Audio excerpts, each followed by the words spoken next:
주기도문의 놀라운 배경과 의미, 예수님이 직접 가르쳐 주신 완벽한 기도의 비밀. 오늘 우리는 정말 특별한 여행을 시작하려고 합니다. 바로 예수님께서 직접 가르쳐 주신 주기도문에 대한 깊이 있는 탐구입니다. 이 기도는 단순히 외우는 문구가 아닙니다. 이것은 하늘과 땅을 연결하는 신비로운 다리이며 우리 삶에 놀라운 변화를 가져다 주는 영적인 열쇠입니다. 영상을 시작하기 전에 구독과 좋아요 부탁드립니다. 구독 눌러주셨군요. 감사합니다. 먼저 주기도문이 어떻게 탄생했는지 살펴보겠습니다. 누가복음 11장 1절을 보면 예수께서 한 곳에서 기도하시고 마치심의 제자 중 하나가 여짜오되 주여 요한이 자기 제자들에게 기도를 가르친 것과 같이 우리에게도 기도를 가르쳐 주옵소서라고 기록되어 있습니다. 이 순간이 바로 인류 역사상 가장 완벽한 기도가 세상에 선보여진 순간입니다.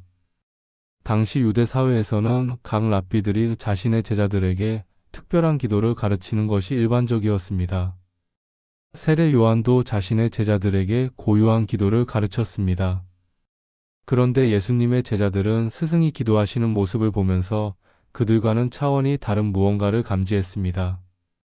예수님의 기도에는 하늘과 직접 연결되는 놀라운 권능이 있었기 때문입니다. 마태복음 6장에서는 주기도문이 산상수훈의 맥락에서 주어졌음을 보여줍니다. 예수님은 기도에 대해 가르치시면서 너희는 이렇게 기도하라고 말씀하셨습니다. 이는 단순한 제안이 아니라 명령이었습니다. 하나님의 아들이 직접 우리에게 기도의 완벽한 공식을 주신 것입니다. 주기도문의 구조를 자세히 살펴보면 이 기도가 얼마나 완벽하게 설계되었는지 알 수 있습니다. 총 7개의 강구로 구성되어 있는데 첫 3강구는 하나님을 향한 것이고 나머지 4강구는 우리의 필요를 향한 것입니다. 이는 기도의 올바른 순서를 보여줍니다. 먼저 하나님을 높이고 그 다음에 우리의 필요를 아뢰는 것입니다. 성경학자들은 주기도문이 구약의 모든 중요한 기도 요소들을 포함하고 있다고 말합니다. 다윗의 시편, 솔로몬의 기도, 선지자들의 간구가 모두 이 짧은 기도 안에 압축되어 있습니다. 그러면서도 신약의 새로운 계시, 즉 하나님을 아버지라고 부를 수 있는 놀라운 특권이 더해져 있습니다. 주기도문의 원어를 살펴보면 더욱 놀라운 사실들을 발견할 수 있습니다. 예수님이 사용하신 아람어에서 하나님을 아바라고 부르셨는데 이는 어린아이가 아버지를 부르는 가장 친밀한 호칭입니다. 당시 종교 지도자들에게는 충격적인 표현이었습니다. 거룩하고 두려우신 하나님을 마치 사랑하는 아버지처럼 부른다는 것이 상상할 수 없었기 때문입니다. 이 기도가 가진 능력의 비밀은 바로 여기에 있습니다. 주기도문은 우리를 하나님의 자녀로서의 정체성 안으로 이끌어줍니다. 우리가 이 기도를 드릴 때마다 우리는 하나님의 사랑받는 자녀라는 사실을 확인하게 됩니다. 이러한 정체성의 확립이야말로 모든 기적의 출발점입니다. 역사를 통해 수많은 사람들이 주기도문을 통해 놀라운 경험을 했습니다. 초대교회 성도들은 매일 이 기도를 드렸고 그들의 삶에는 성령의 놀라운 역사가 일어났습니다. 중세시대의 수도사들은 주기도문을 묵상하며 하나님과의 깊은 교제를 경험했습니다. 종교개혁자들은 이 기도를 통해 복음의 진리를 재발견했습니다.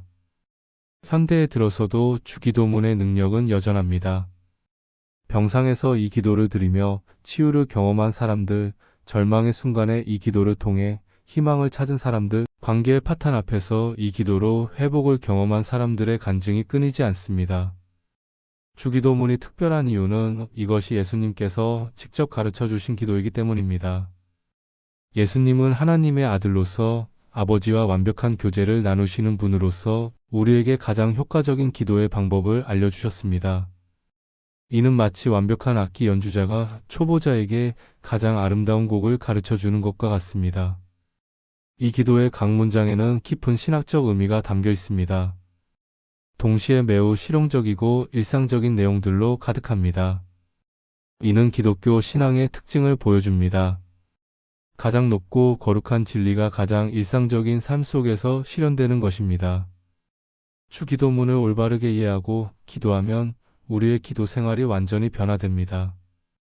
더 이상 중언부언하지 않게 되고 하나님의 마음에 합한 기도를 드리게 됩니다. 우리의 관점이 바뀌고 우선순위가 정리되며 삶의 목적이 분명해집니다. 많은 사람들이 주기도문을 단순히 암송하는 것으로 생각합니다. 하지만 이는 큰 오해입니다. 주기도문은 살아있는 대화의 틀입니다. 이 기도의 각 부분을 묵상하고 자신의 상황에 적용하며 성령의 인도하심을 구하면서 드릴 때 놀라운 일들이 일어나기 시작합니다. 현대 사회에서 사람들은 스트레스, 불안, 우울, 관계의 문제, 경제적 어려움 등 다양한 문제를 안고 살아갑니다. 주기도문은 이 모든 문제들에 대한 해답을 제시합니다. 하나님을 아버지로 알고 그분의 나라와 뜻을 구하며 일용할 양식을 의지하고 용서를 실천하며 시험에서 보호받는 삶을 살 때 우리는 진정한 평안과 기쁨을 경험하게 됩니다. 과학적 연구들도 기도의 효과를 입증하고 있습니다. 규칙적으로 기도하는 사람들이 더 건강하고 더 행복하며 스트레스를 더 잘 관리한다는 연구 결과들이 나오고 있습니다. 특히 주기도문과 같은 구조화된 기도는 마음의 안정과 집중력 향상에 도움이 된다고 합니다. 하지만 가장 중요한 것은 과학적 증명이 아니라 하나님께서 이 기도를 통해 우리와 만나주신다는 사실입니다. 주기도문을 드릴 때마다 우리는 하나님의 임재 안으로 들어가게 됩니다. 그분의 사랑을 경험하고 그분의 능력을 체험하며 그분의 뜻을 발견하게 됩니다. 앞으로 우리는 주기도문의 각 부분을 자세히 살펴볼 것입니다. 단순히 글자의 의미를 해석하는 것을 넘어서 어떻게 이 기도를 통해 하나님과 더 깊은 관계를 맺을 수 있는지, 어떻게 일상생활에서 이 기도의 원리들을 적용할 수 있는지, 그리고 어떻게 이 기도를 통해 놀라운 하나님의 역사를 경험할 수 있는지 함께 탐구해 보겠습니다. 주기도문은 기도의 학교입니다. 예수님이 직접 운영하시는 기도 학교에서 우리는 기도의 참된 의미와 방법을 배우게 됩니다. 이 학교를 졸업할 때 우리는 더 이상 기도 초보자가 아니라 하나님과 깊이 교제하는 성숙한 믿음의 사람이 되어 있을 것입니다. 지금부터 시작되는 이 여행에 여러분을 초대합니다. 마음을 열고 겸손한 자세로 그리고 기대하는 마음으로 함께 주기도문의 보물창고를 탐험해 봅시다. 분명히 여러분의 기도 생활뿐만 아니라 전체 신앙생활이 새로운 차원으로 상승하는 놀라운 경험을 하게 될 것입니다. 챕터 2 하늘에 계신 우리 아버지여 하나님과의 친밀한 관계의 시작. 주기도문의 첫 번째 구절인 하늘에 계신 우리 아버지여는 단순한 인사말이 아닙니다. 이는 전체 기도의 토대가 되는 근본적인 신학적 선언이며 우리의 정체성과 하나님과의 관계를 규정하는 핵심적인 고백입니다. 이 한 구절 안에는 기독교 신앙의 가장 중요한 진리들이 압축되어 있습니다. 하늘에 계신이라는 표현부터 살펴보겠습니다. 여기서 하늘은 단순히 물리적인 공간을 의미하지 않습니다. 구약 성경에서 하늘은 하나님의 거룩하심과 초월성을 나타내는 상징입니다. 하나님은 우리가 사는 이 땅의 제약에 얽매이지 않으시며 시공간을 초월하여 존재하시는 분임을 의미합니다. 동시에 하늘에 계신이라는 표현은 하나님의 권위와 능력을 나타냅니다. 구약 시대 사람들에게 하늘은 가장 높고 넓은 곳으로 인간의 손이 닿을 수 없는 영역이었습니다. 따라서 하늘에 계신 하나님은 모든 것을 다스리시고 통치하시는 분이라는 의미입니다. 하지만 여기서 놀라운 것은 이렇게 높고 거룩하신 하나님을 우리가 아버지라고 부를 수 있다는 사실입니다. 구약 시대에도 하나님을 아버지라고 부르는 표현이 있었지만 이는 주로 이스라엘 민족 전체에 대한 것이었습니다. 개인이 하나님을 직접 아버지라고 부르는 것은 매우 드문 일이었습니다. 예수님께서 우리에게 하나님을 아버지라고 부르라고 가르치신 것은 혁명적인 변화였습니다. 이는 우리가 하나님과 맺을 수 있는 관계의 성격을 완전히 바꾸어 놓았습니다. 더 이상 우리는 하나님을 멀리 계신 두려운 심판자로만 생각할 필요가 없습니다. 물론 하나님의 거룩하심과 위엄을 잊어서는 안 되지만 동시에 그분을 사랑이 충만한 아버지로 알고 다가갈 수 있습니다. 아버지라는 호칭이 담고 있는 의미들을 깊이 살펴보겠습니다. 첫째, 친밀함입니다. 아버지는 자녀와 가장 가까운 관계를 맺는 존재입니다. 우리는 하나님께 어떤 가식이나 두려움 없이 솔직하게 나아갈 수 있습니다. 우리의 모든 필요와 감정, 심지어 실패와 연약함까지도 아버지이신 하나님께 터놓고 이야기할 수 있습니다. 둘째, 신뢰입니다. 좋은 아버지는 자녀가 무조건 신뢰할 수 있는 존재입니다. 하나님 아버지는 우리를 절대 실망시키지 않으시고 우리에게 해로운 것을 주지 않으시며 항상 우리의 최선을 위해 일하십니다. 마태복음 7장 11절에서 예수님은 너희가 악할지라도 좋은 것으로 자식에게 줄 줄 알거든 하물며 하늘에 계신 너희 아버지께서 구하는 자에게 좋은 것으로 주시지 않겠느냐고 말씀하셨습니다. 셋째, 보호입니다. 아버지는 자녀를 보호하는 책임이 있습니다. 하나님 아버지는 우리를 모든 위험과 해악으로부터 보호하십니다. 시편 91편에 나타난 하나님의 보호하심은 바로 이런 아버지의 사랑에서 나오는 것입니다. 넷째, 공급입니다. 아버지는 자녀의 필요를 채워주는 책임이 있습니다. 하나님 아버지는 우리의 모든 필요를 아시고 적절한 때에 공급해 주십니다. 빌립보서 4장 19절에 나의 하나님이 그리스도 예수 안에서 영광 가운데 그 풍성한 대로 너희 모든 쓸 것을 채우시리라는 약속이 바로 여기서 나옵니다. 다섯째, 훈련과 교육입니다. 사랑하는 아버지는 자녀를 올바르게 양육합니다. 하나님 아버지도 우리를 성숙한 믿음의 사람으로 키우시기 위해 때로는 훈련하시고 징계하십니다. 히브리서 12장에서 말하는 하나님의 징계는 바로 이런 아버지의 사랑에서 나오는 것입니다. 그런데 여기서 중요한 것은 우리 아버지라고 한 점입니다. 나의 아버지가 아니라 우리 아버지입니다. 이는 기도가 개인적인 것이면서 동시에 공동체적인 성격을 가지고 있음을 보여줍니다. 우리는 하나님의 가족 구성원으로서 기도합니다. 우리 아버지라는 표현은 몇 가지 중요한 의미를 담고 있습니다. 첫째, 형제자매 의식입니다. 같은 아버지를 둔 우리는 모두 형제자매입니다. 따라서 우리는 서로를 사랑하고 돌봐야 할 책임이 있습니다. 요한일서 4장 20절에 보이는 바 그 형제를 사랑하지 아니하는 자는 보이지 아니하시는 하나님을 사랑할 수 없느니라는 말씀이 바로 이를 의미합니다. 둘째, 포용성입니다. 하나님의 가족에는 인종, 성별, 사회적 지위, 경제적 수준에 관계없이 모든 사람이 포함됩니다. 갈라디아서 3장 28절에 너희는 유대인이나 헬라인이나 종이나 자주자나 남자나 여자나 다 그리스도 예수 안에서 하나인이라는 선언이 바로 이것입니다. 셋째, 공동 책임입니다. 우리는 하나님 나라의 확장과 형제자매들의 유익을 위해 함께 기도하고 함께 일해야 합니다. 개인의 유익만을 구하는 이기적인 기도가 아니라 하나님의 영광과 모든 사람의 유익을 구하는 기도를 드려야 합니다. 현대 사회에서 많은 사람들이 아버지에 대한 부정적인 경험을 가지고 있습니다. 아버지의 부재, 학대, 무관심 등으로 인해 아버지라는 말 자체에 상처를 가진 사람들이 많습니다. 하지만 하나님은 완벽한 아버지이십니다.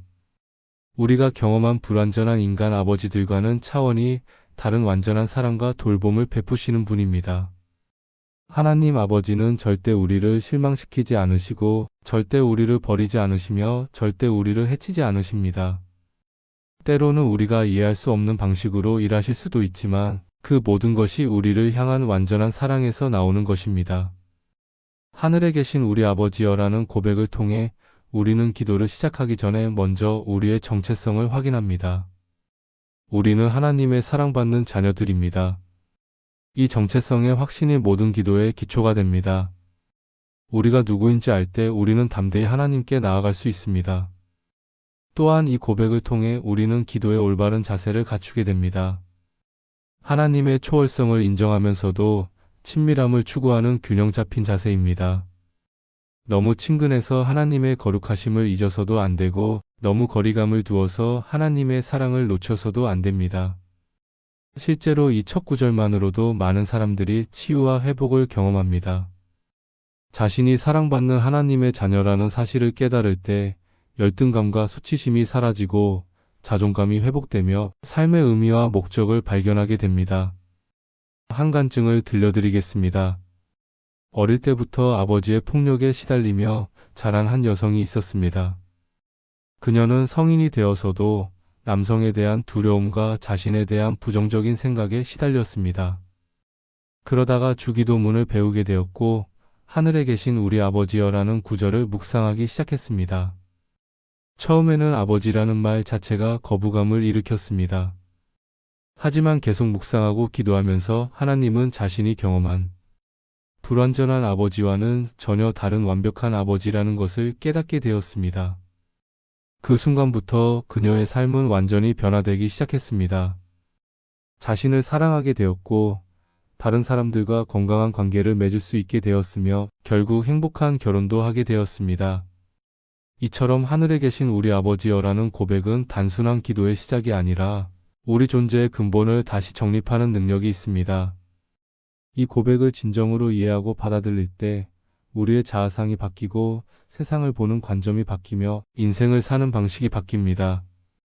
매일 아침 눈을 뜨면서 나는 하늘에 계신 아버지의 사랑받는 자녀다라고 고백해 보십시오. 어려운 일에 직면했을 때 하늘에 계신 내 아버지가 나를 도우실 것이다 라고 선포해 보십시오. 외로울 때 나에게는 하늘에 계신 아버지가 계시다라고 기억해 보십시오. 분명히 여러분의 삶에 놀라운 변화가 일어날 것입니다. 다음 챕터에서는 이름이 거룩히 여김을 받으시오며에 대해 살펴보겠습니다. 하나님의 거룩하심을 인정하고 높이는 것이 어떻게 우리 삶의 변화를 가져오는지 함께 탐구해 보겠습니다. 주기도문의 첫 번째 간구인 이름이 거룩히 여김을 받으시오며는 모든 기도의 최우선 순위가 무엇인지를 보여줍니다. 우리의 필요나 소원보다 먼저 하나님의 영광과 거룩하심이 드러나기를 구하는 것입니다. 이는 단순히 종교적인 형식이 아니라 우리 삶의 중심이 어디에 있어야 하는지를 보여주는 근본적인 원리입니다. 이름이라는 단어부터 살펴보겠습니다. 고대 근동 문화에서 이름은 단순한 호칭이 아니라 그 존재의 본질과 성품을 나타내는 것이었습니다. 특히 하나님의 이름은 하나님의 성품과 속성, 그리고 인간과의 관계를 드러내는 계시였습니다. 구약 성경에 나타난 하나님의 여러 이름들을 보면 이를 확인할 수 있습니다. 여호와 야훼는 스스로 있는 자라는 뜻으로 하나님의 자존성과 영원성을 나타냅니다. 엘로힘은 하나님의 전능하심을, 아도나이는 하나님의 주권을, 엘샤다이는 하나님의 충족하심을 나타냅니다. 여호와 이레는 공급하시는 하나님을, 여호와 라파는 치유하시는 하나님을, 여호와 샬롬은 평강을 주시는 하나님을 의미합니다. 따라서 하나님의 이름이 거룩히 여김을 받는다는 것은 하나님의 모든 성품과 속성이 온 우주에서 인정받고 높임받기를 원한다는 의미입니다. 이는 하나님이 마땅히 받으셔야 할 영광과 존경과 경배를 받으시기를 구하는 것입니다. 거룩히 여김을 받으시오며에서 거룩히라는 단어는 히브리어로 카도시인데 이는 구별되다, 따로 떼어내다라는 의미입니다. 하나님의 거룩하심은 하나님이 모든 피조물과 질적으로 구별되시는 완전히 다른 차원의 존재라는 뜻입니다. 동시에 도덕적 순결성과 완전성을 의미하기도 합니다. 이사야 6장에서 스랍들이 거룩하다 거룩하다 거룩하다. 만군의 여호와여 그의 영광이 온 땅에 충만하도다라고 찬양하는 장면이 나옵니다. 이는 하나님의 거룩하심이 단순히 개념적인 것이 아니라 온 우주를 충만하게 채우는 실제적인 현실임을 보여줍니다. 하나님의 이름이 거룩히 여김을 받기를 구한다는 것은 여러 차원의 의미를 가집니다. 첫째, 개인적 차원에서는 우리 자신이 하나님을 최고의 가치로 인정하고 경배하는 것입니다. 우리의 마음과 생각과 행동이 모두 하나님의 영광을 위한 것이 되기를 구하는 것입니다. 둘째, 가정과 공동체 차원에서는 우리가 속한 모든 관계와 조직에서 하나님의 이름이 높임받기를 구하는 것입니다. 우리의 가정이 하나님의 사랑과 거룩함을 나타내는 곳이 되고 우리의 교회와 직장과 사회가 하나님의 성품을 반영하는 곳이 되기를 원하는 것입니다. 셋째, 세계적 차원에서는 온 땅과 모든 민족이 하나님을 인정하고 경배하게 되기를 구하는 것입니다. 이는 복음의 확장과 하나님 나라의 임재를 위한 기도이기도 합니다. 그런데 여기서 중요한 질문이 생깁니다. 하나님은 이미 거룩하신 분인데 왜 우리가 그분의 이름이 거룩히 여김을 받기를 기도해야 할까요? 이는 하나님의 거룩하심이 객관적으로는 변하지 않지만 주관적으로는 인정받지 못하는 경우가 많기 때문입니다. 죄로 인해 타락한 세상에서는 하나님의 거룩하심이 무시되고 왜곡되고 모독당하는 경우가 많습니다.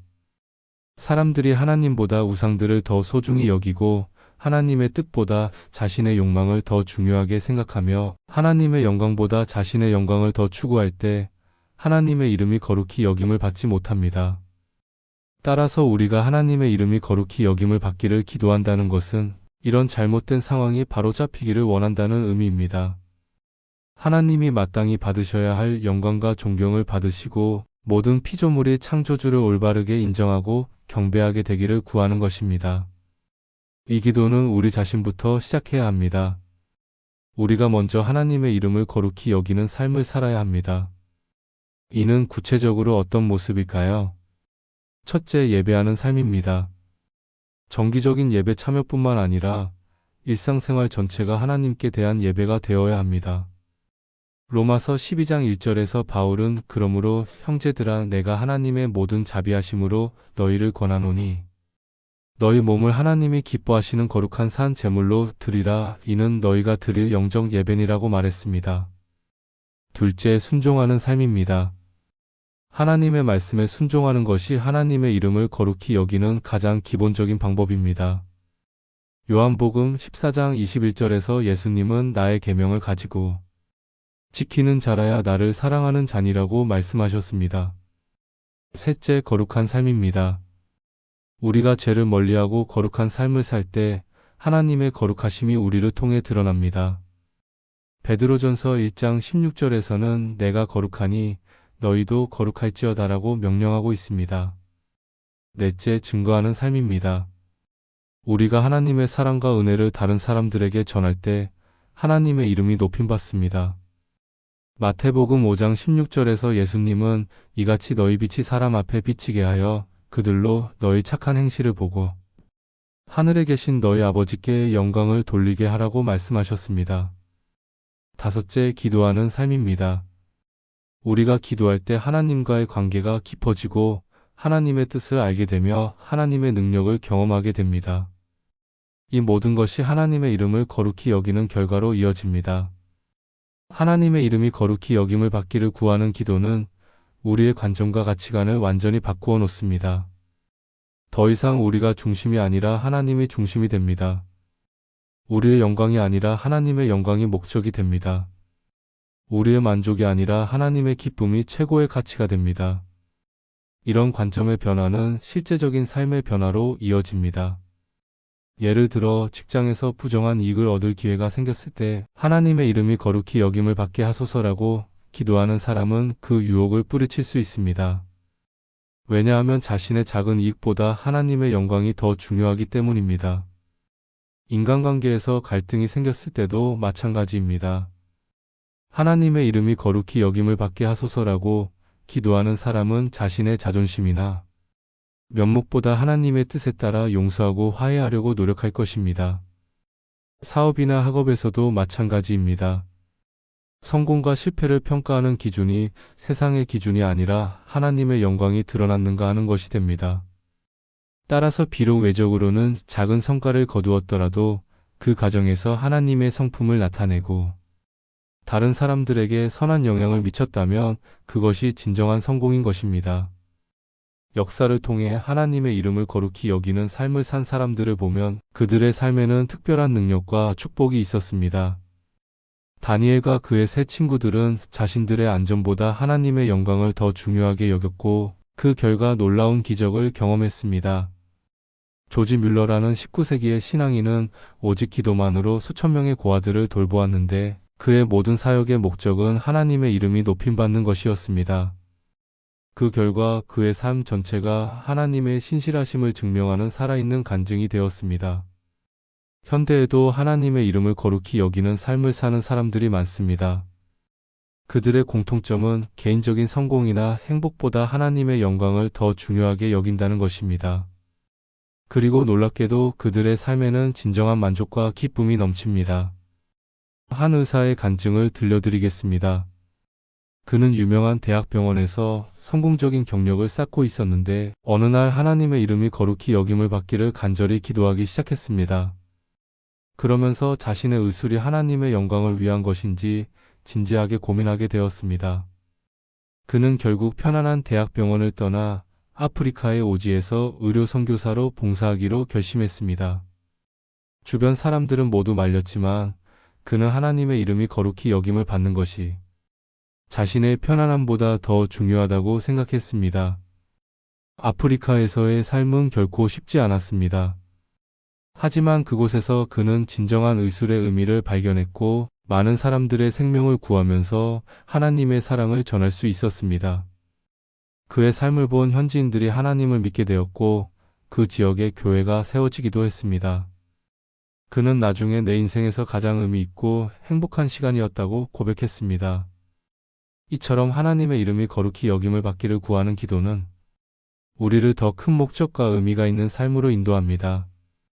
우리의 작은 관심사를 넘어서 영원한 가치를 추구하게 만들고 자기 중심적인 삶에서 하나님 중심적인 삶으로 변화시킵니다. 오늘부터 이 기도를 진정으로 드려보십시오.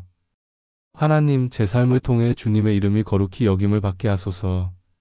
제가 하는 모든 일에서, 제가 만나는 모든 사람에게, 제가 가는 모든 곳에서 주님의 영광이 드러나게 하소서. 이 기도를 진심으로 드릴 때 여러분의 삶에 놀라운 변화가 일어날 것입니다. 다음 챕터에서는 나라가 임하시오며에 대해 살펴보겠습니다. 하나님의 통치가 우리 삶과 세상에 어떻게 임하게 되는지 함께 탐구해 보겠습니다. 챕터 4 나라가 임하시오며 마이너스 하나님 나라의 현실적 경험. 주기도문의 두 번째 강구인 나라가 임하시오며는 기독교 신앙의 핵심 메시지 중 하나인 하나님 나라에 대한 간절한 기원입니다. 이는 단순히 미래의 천국을 그리워하는 것이 아니라 지금 이 땅에서 하나님의 통치와 다스림이 실현되기를 구하는 적극적이고 현실적인 기도입니다. 나라라는 단어를 먼저 살펴보겠습니다. 여기서 나라는 단순히 지리적 경계나 정치적 실체를 의미하지 않습니다. 헬라어 원문에서는 바실레이아라는 단어가 사용되었는데 이는 왕권, 통치, 다스림이라는 의미가 더 강합니다. 따라서 하나님의 나라는 하나님의 왕권이 행사되고 하나님의 뜻이 실현되며 하나님의 성품이 드러나는 모든 영역을 의미합니다. 예수님의 사역에서 하나님 나라는 중심 주제였습니다. 복음서를 보면 예수님께서 하나님 나라에 대해 수많은 비유로 가르치셨고 하나님 나라의 복음을 전파하셨으며 하나님 나라의 능력으로 병든 자를 고치시고 귀신을 쫓아내셨습니다. 예수님의 모든 사역은 하나님 나라의 임재를 보여주는 것이었습니다. 하나님 나라는 이미 임했지만 아직 완성되지 않은 이미 그러나 아직 올레디 번나트 옛의 특성을 가지고 있습니다. 예수님의 초림으로 하나님 나라는 이미 시작되었지만 예수님의 재림으로 완전히 성취될 것입니다. 따라서 우리는 현재 하나님 나라의 시민으로 살면서 동시에 그 나라의 완전한 임재를 기다리고 있습니다. 나라가 임하시오며라는 기도는 여러 차원의 의미를 담고 있습니다. 첫째, 개인적 차원에서는 우리 마음과 삶에 하나님의 통치가 임하기를 구하는 것입니다. 우리가 하나님을 왕으로 인정하고 그분의 뜻에 순종하며 그분의 성품을 닮아가기를 원하는 기도입니다. 둘째, 공동체적 차원에서는 우리가 속한 가정, 교회, 사회에 하나님의 다스림이 임하기를 구하는 것입니다.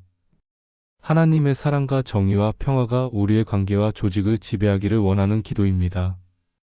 셋째, 세계적 차원에서는 온 세상에 하나님의 나라가 확장되기를 구하는 것입니다. 모든 민족과 나라가 하나님의 통치 아래 들어오고 복음이 땅 끝까지 전해지며 하나님의 뜻이 온 땅에서 이루어지기를 원하는 기도입니다. 넷째, 종말론적 차원에서는 예수님의 재림과 함께 완전한 하나님 나라가 임하기를 기다리는 기도입니다. 모든 눈물이 그치고 죽음이 없어지며 의가 거하는 새 하늘과 새 땅이 실현되기를 소망하는 기도입니다. 하나님 나라의 특징들을 살펴보면 이 나라가 얼마나 아름답고 소망스러운지 알 수 있습니다. 첫째, 사랑의 나라입니다. 하나님 나라에서는 하나님의 무조건적인 사랑이 모든 관계의 기초가 됩니다. 원수까지도 사랑하라는 예수님의 가르침이 실현되는 나라입니다. 둘째, 정의의 나라입니다. 하나님 나라에서는 참된 정의가 실현됩니다. 억압당하는 자들이 해방되고 가난한 자들이 복음을 듣게 되며 모든 불의가 심판받습니다. 하지만 이 정의는 복수가 아니라 회복과 치유의 정의입니다. 셋째, 평화의 나라입니다. 하나님 나라에서는 참된 평화, 즉 샬롬이 실현됩니다. 이는 단순히 전쟁이 없는 상태가 아니라 모든 관계가 조화롭고 온전한 상태를 의미합니다. 하나님과 인간 사이의 평화, 인간과 인간 사이의 평화, 인간과 자연 사이의 평화가 모두 회복됩니다. 넷째, 기쁨의 나라입니다. 하나님 나라에서는 하나님으로 인한 참된 기쁨이 넘칩니다. 이는 환경에 좌우되는 일시적인 행복이 아니라 하나님과의 관계에서 오는 영원하고 변치 않는 기쁨입니다. 다섯째, 생명의 나라입니다. 하나님 나라에서는 영생이 현실이 됩니다. 이는 단순히 오래 사는 것이 아니라 하나님의 생명의 질을 누리는 것을 의미합니다.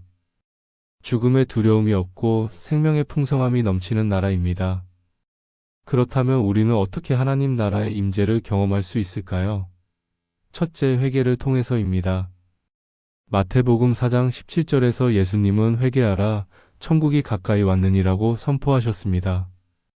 회개는 하나님 나라로 들어가는 문입니다. 우리가 죄를 회개하고 하나님께로 돌아설 때 하나님의 나라가 우리 마음에 임합니다. 둘째, 믿음을 통해서입니다.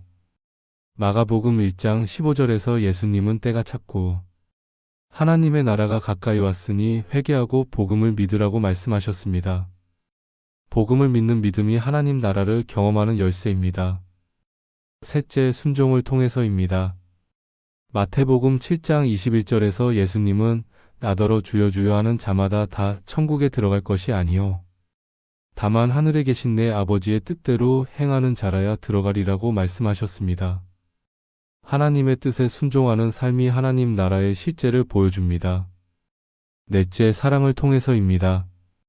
요한일서 4장 16절은 하나님은 사랑이시라 사랑 안에 거하는 자는 하나님 안에 거하고 하나님도 그의 안에 거하시느니라고 말합니다. 사랑을 실천할 때 하나님의 나라가 우리 가운데 나타납니다. 다섯째, 기도를 통해서입니다. 기도는 하나님의 나라와 이 땅을 연결하는 다리입니다. 우리가 기도할 때 하늘의 능력이 땅에 임하고 하나님의 뜻이 이 땅에서 이루어집니다. 실제로 하나님 나라를 경험하며 사는 사람들의 삶은 어떤 모습일까요? 첫째, 우선순위가 분명합니다. 마태복음 6장 33절에서 예수님은 그런즉 너희는 먼저 그의 나라와 그의 의를 구하라. 그리하면 이 모든 것을 너희에게 더하시리라고 말씀하셨습니다. 하나님의 나라를 최우선에 두는 삶을 삽니다. 둘째, 가치관이 다릅니다. 세상의 가치관과 하나님 나라의 가치관은 종종 정반대입니다. 세상에서는 높아지려 하지만 하나님 나라에서는 낮아지려 합니다. 세상에서는 받으려 하지만 하나님 나라에서는 주려고 합니다. 셋째, 두려움이 없습니다. 하나님의 통치 아래 있다는 확신이 모든 두려움을 몰아냅니다. 요한일서 4장 18절은 사랑 안에 두려움이 없고 온전한 사랑이 두려움을 내쫓나니라고 말합니다. 넷째, 소망이 있습니다. 현재의 어려움에도 불구하고 미래에 대한 확실한 소망이 있습니다. 이는 하나님의 나라가 결국 완전히 실현될 것이라는 믿음에서 나옵니다. 다섯째, 사명감이 있습니다. 하나님 나라의 시민으로서 그 나라를 확장하는 일에 참여하려는 열정이 있습니다.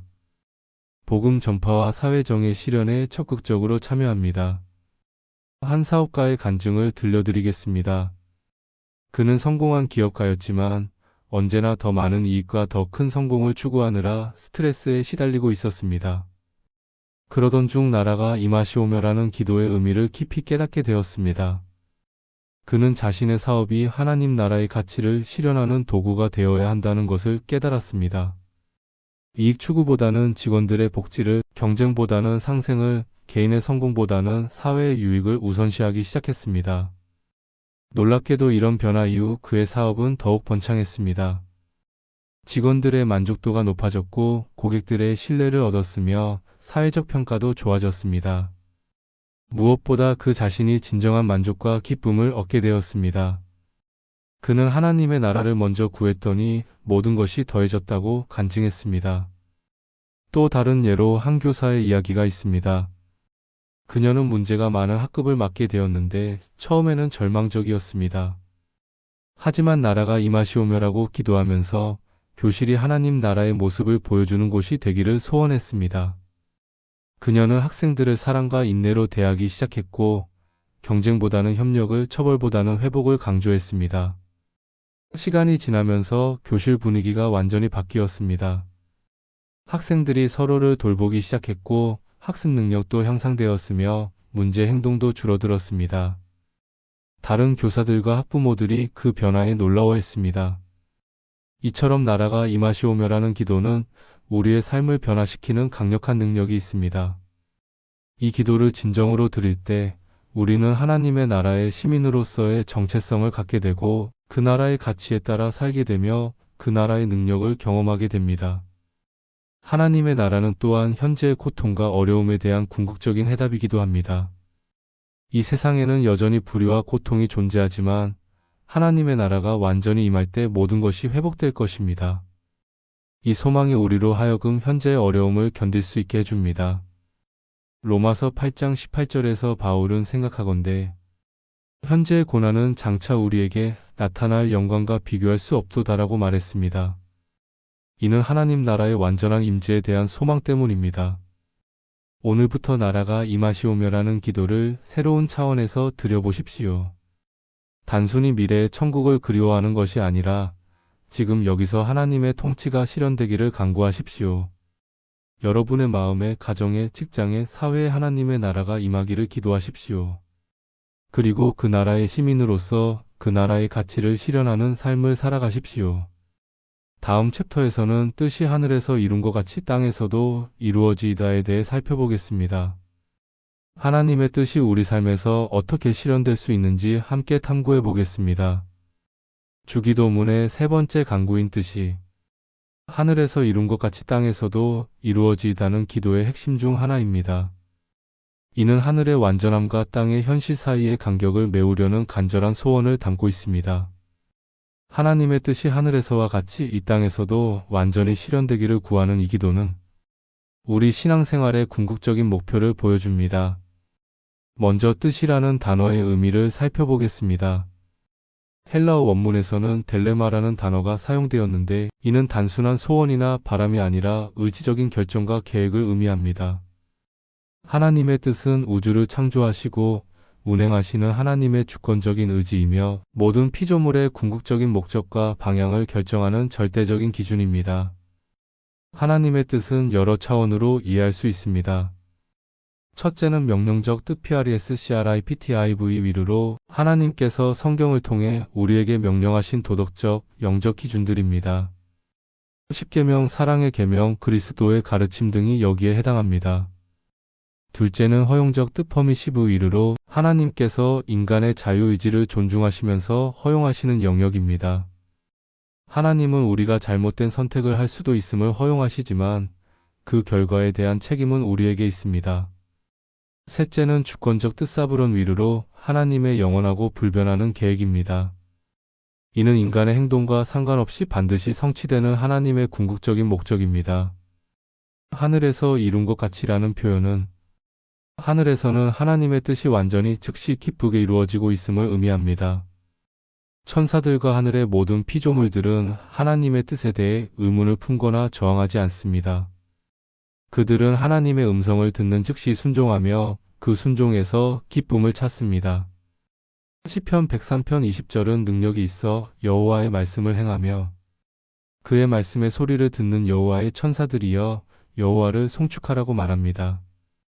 천사들의 순종은 억지로 하는 것이 아니라 기쁨으로 하는 것입니다. 반면 이 땅에서는 하나님의 뜻이 완전히 이루어지지 않고 있습니다.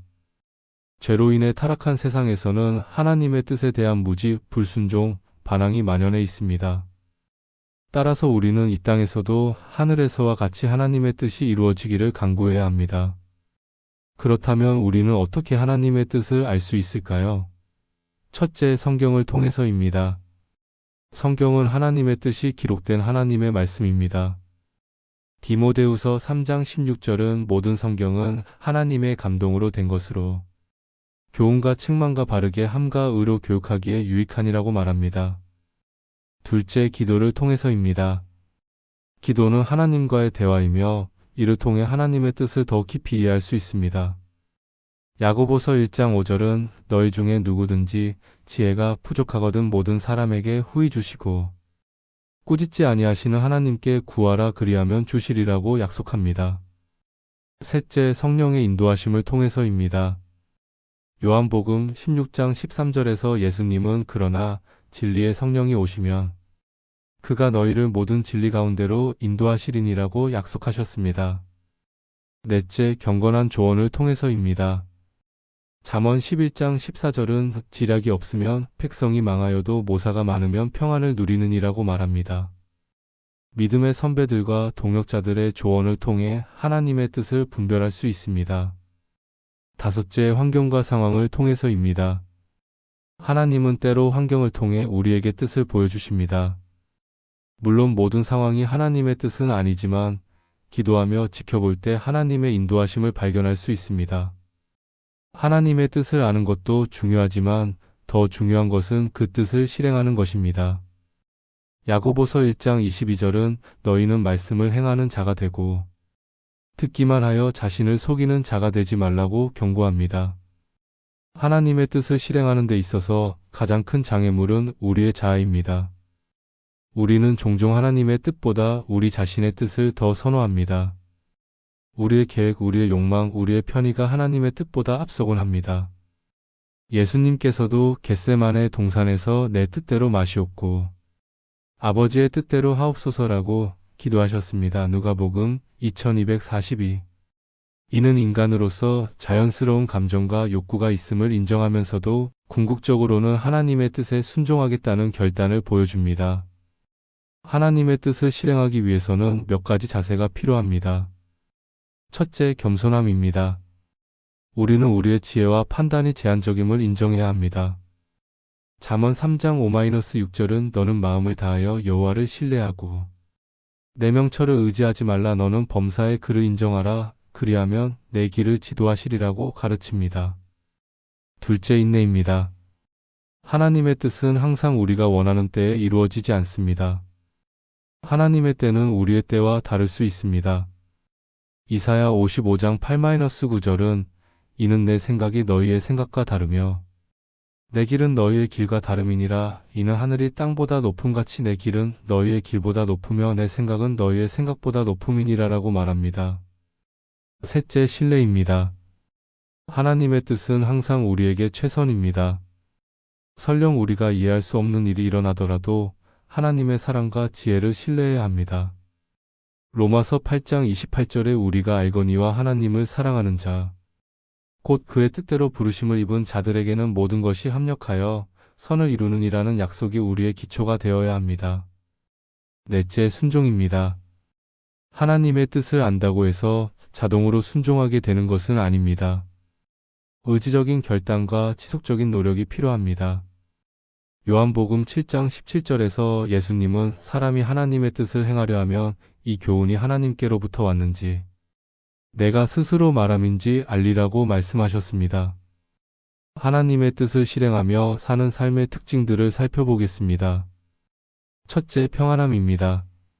하나님의 뜻 안에 있을 때 우리는 참된 평안을 경험합니다. 환경이 어려워도 마음의 평안이 있고 미래에 대한 두려움이 사라집니다. 둘째, 만족함입니다. 하나님의 뜻을 행할 때 우리는 깊은 만족감을 느낍니다. 세상의 성공이나 실패에 좌우되지 않는 내적인 충만함이 있습니다. 셋째, 능력입니다. 하나님의 뜻을 행할 때 하나님께서 필요한 능력을 주십니다. 우리의 연약함에도 불구하고 놀라운 일들을 성취할 수 있게 됩니다. 빌립보서 4장 13절에 내게 능력 주시는 자 안에서 내가 모든 것을 할 수 있느니라는 약속이 실현됩니다. 넷째, 열매입니다. 하나님의 뜻을 행하는 삶에는 반드시 열매가 맺힙니다. 그 열매는 우리가 기대한 것과 다를 수 있지만 하나님께서 기뻐하시는 영원한 가치가 있는 열매입니다. 한 선교사의 간증을 들려드리겠습니다. 그는 안정된 직장을 가진 성공한 엔지니어였습니다. 하지만 기도하던 중 하나님께서 아프리카 선교지로 부르시는 음성을 들었습니다. 처음에는 믿기 어려웠습니다. 가족도 있고 좋은 직장도 있는데 모든 것을 포기하고 선교지로 가라는 것이 정말 하나님의 뜻일까 의심했습니다. 하지만 계속 기도하고 성경을 읽으며 경건한 사람들과 상의한 결과 이것이 하나님의 뜻임을 확신하게 되었습니다. 그는 모든 것을 정리하고 가족과 함께 아프리카로 떠났습니다. 아프리카에서의 삶은 결코 쉽지 않았습니다. 언어의 장벽, 문화의 차이, 경제적 어려움, 질병의 위험 등 수많은 어려움이 있었습니다.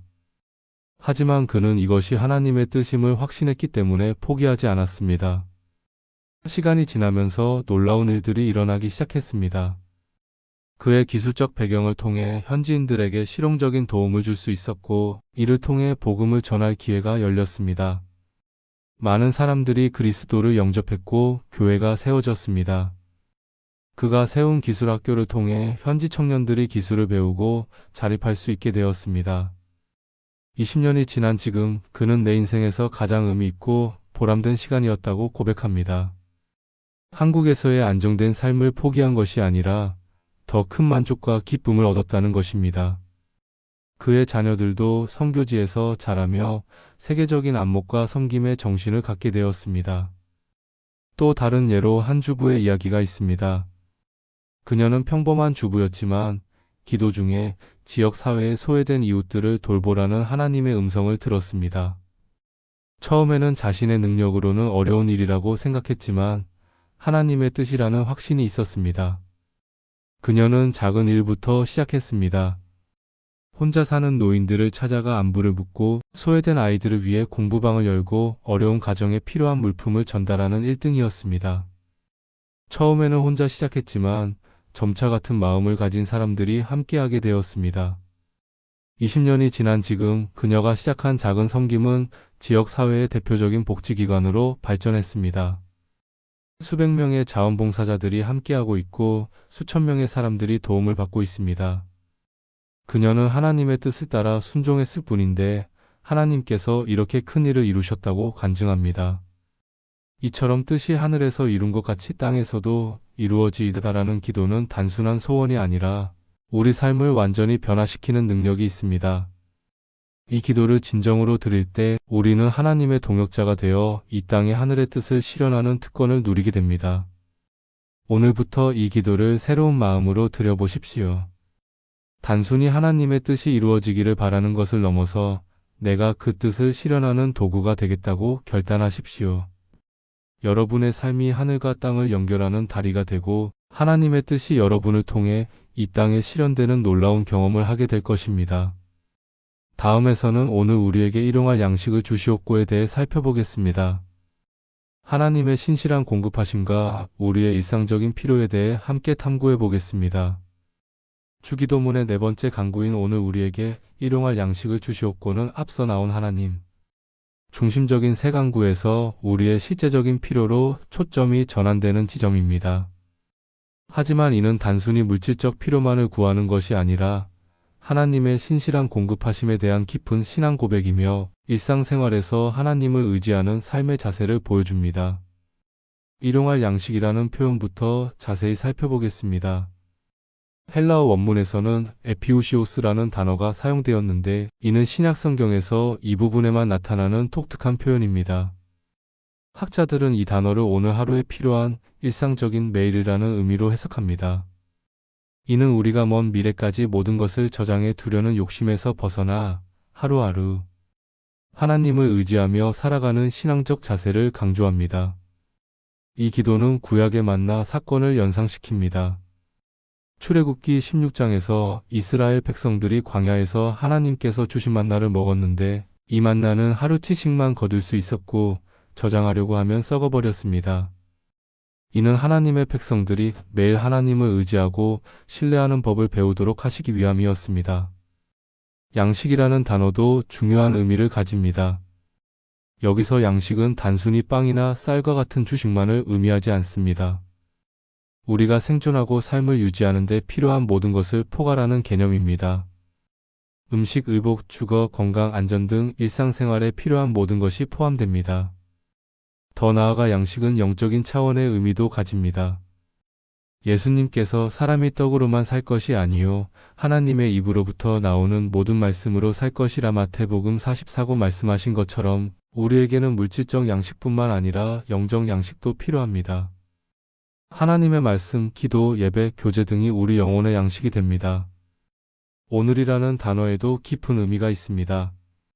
이는 과거의 후회나 미래의 염려에 사로잡히지 말고 현재에 집중하여 살라는 교훈을 담고 있습니다. 마태복음 6장 34절에서 예수님은 그러므로 내일 일을 위하여 염려하지 말라. 내일 일은 내일이 염려할 것이요 한날의 괴로움은 그 날로 족하니라고 말씀하셨습니다. 현대 사회에서 사람들은 미래에 대한 불안 때문에 끝없이 더 많은 것을 축적하려고 합니다. 더 많은 돈, 더 큰 집, 더 좋은 직장, 더 확실한 보장을 추구합니다. 하지만 이런 노력이 항상 만족과 안전을 가져다 주지는 않습니다. 오히려 더 많은 걱정과 스트레스를 낳는 경우가 많습니다. 일용할 양식을 주시옵고라는 기도는 이런 불안한 마음에서 벗어나 하나님의 신실한 공급하심을 신뢰하라는 초대입니다. 하나님은 우리의 필요를 아시고 적절한 때에 적절한 방법으로 공급해 주시는 신실한 분입니다. 마태복음 6장 26절에서 예수님은 공중의 새를 보라 심지도 않고 거두지도 않고 창고에 모아들이지도 아니하되 너희 하늘 아버지께서 기르시나니 너희는 이것들보다 귀하지 아니하냐고 말씀하셨습니다. 하나님께서 새들까지도 먹이시는데 하물며 당신의 형상으로 지음받은 인간을 어찌 돌보지 않으시겠습니까? 하지만 이 기도가 우리의 노력이나 책임을 부정하는 것은 아닙니다. 데살로니가후서 3장 10절에서 바울은 누구든지 일하기 싫어하거든 먹지도 말게 하라고 말했습니다. 우리는 하나님의 공급하심을 신뢰하면서도 동시에 성실히 일하고 노력해야 합니다. 이는 하나님과 인간의 협력관계를 보여줍니다. 하나님은 우리에게 일할 수 있는 능력과 기회를 주시고 우리는 그 능력을 사용하여 성실히 일합니다.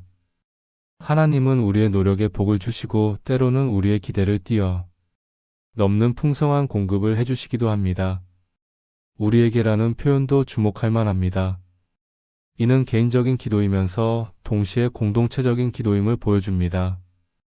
우리는 혼자만의 필요를 구하는 것이 아니라 모든 형제자매의 필요를 함께 구합니다. 이는 나눔과 돌봄의 정신을 내포하고 있습니다. 초대교회의 모습을 보면 이런 정신이 잘 나타납니다. 사도행전 2장 44-47절에서 믿는 사람이 다 함께 있어 모든 물건을 서로 통용하고 또 재산과 소유를 팔아 각 사람의 필요를 따라 나눠주며라고 기록되어 있습니다. 이들은 개인의 소유보다 공동체의 필요를 더 중요하게 여겼습니다. 현대 사회에서도 이런 정신이 절실히 필요합니다. 일부는 풍족하게 살면서도 더 많은 것을 원하고 다른 일부는 기본적인 생존조차 어려운 상황에 있습니다. 우리에게 일용할 양식을 주시옵고라는 기도는 이런 불평등한 현실에 대한 도전이기도 합니다. 이 기도를 진정으로 드리는 사람은 자신만의 필요에 머물러 있을 수 없습니다. 가난하고 굶주린 이웃들의 필요도 함께 품고 기도하게 됩니다. 그리고 하나님께서 자신에게 주신 것을 나누는 일에 참여하게 됩니다. 하나님의 공급하심은 다양한 방법으로 나타납니다. 때로는 직접적인 기적을 통해, 때로는 자연스러운 과정을 통해, 때로는 다른 사람들을 통해 공급하십니다. 중요한 것은 모든 공급의 근원이 하나님이라는 사실을 인정하고 감사하는 것입니다. 한 싱글맘의 간증을 들려드리겠습니다. 그녀는 남편의 갑작스러운 사망으로 혼자서 두 아이를 키우게 되었습니다. 경제적으로 매우 어려운 상황이었고 매일이 생존의 투쟁이었습니다. 그러던 중 주기도문을 배우게 되었고 오늘 우리에게 일용할 양식을 주시옵고라는 기도를 매일 드리기 시작했습니다. 처음에는 반신반의했습니다. 정말 하나님이 일용할 양식을 주실까? 하지만 기도를 드리면서 놀라운 일들이 일어나기 시작했습니다.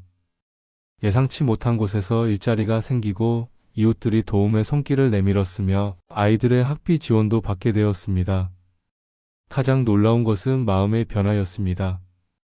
이전에는 미래에 대한 불안과 걱정으로 밤잠을 이루지 못했는데 이제는 하루하루 하나님이 공급해 주실 것을 믿고 평안히 잠들 수 있게 되었습니다. 그녀는 하나님이 정말로 일용할 양식을 주신다는 것을 매일 경험하고 있다고 간증했습니다. 또 다른 예로 한 사업가의 이야기가 있습니다. 그는 성공한 기업가였지만 사업 확장을 위해 무리한 투자를 했다가 큰 손실을 보게 되었습니다. 거의 파산 직전까지 갔고 가족들까지 어려움에 처하게 되었습니다. 그때 그는 주기도문의 이 구절을 묵상하기 시작했습니다.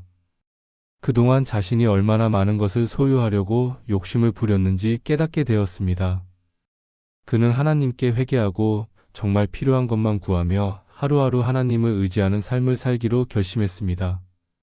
놀랍게도 그때부터 상황이 호전되기 시작했습니다.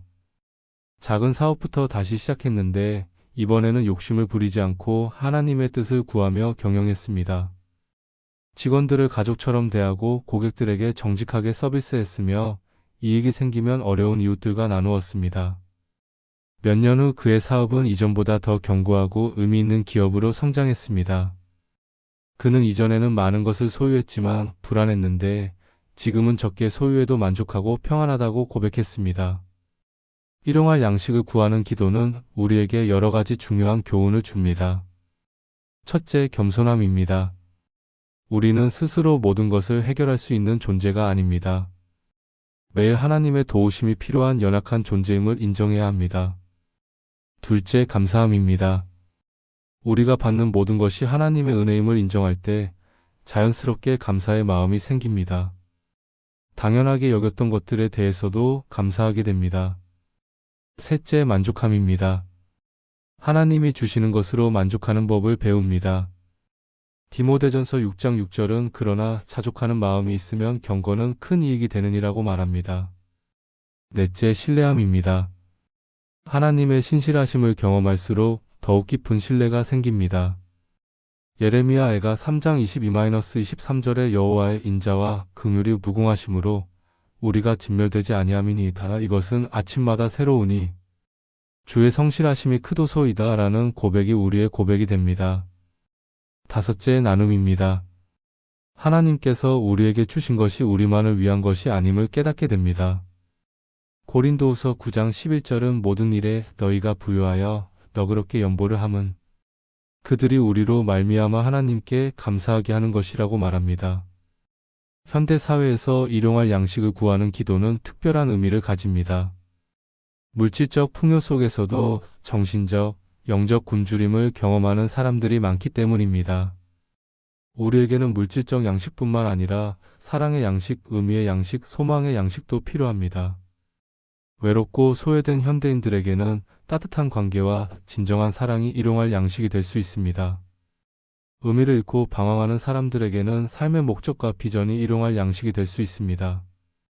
절망과 좌절에 빠진 사람들에게는 희망과 격려가 일용할 양식이 될 수 있습니다. 이런 관점에서 보면 우리는 단지 양식을 받는 사람일 뿐만 아니라 다른 사람들에게 양식을 제공하는 사람이기도 합니다. 우리의 사랑, 우리의 격려, 우리의 도움이 누군가에게는 일용할 양식이 될 수 있습니다. 또한 일용할 양식을 구하는 기도는 환경보호와 지속 가능한 발전에 대한 영적 기초도 제공합니다. 필요한 만큼만 구하고 감사하며 사용하고 다른 생명체들과 나누는 정신은 지구를 보호하는 중요한 가치입니다. 성경은 우리를 청지기로 부르고 있습니다. 창세기 1장 28절의 다스리라는 명령은 착취가 아니라 보호와 관리를 의미합니다. 일용할 양식을 구하는 기도는 이런 청지기 정신을 일깨워줍니다. 실제로 이 기도를 진정으로 드리는 사람들은 환경을 보호하고 자원을 절약하며 지속 가능한 생활을 추구하게 됩니다.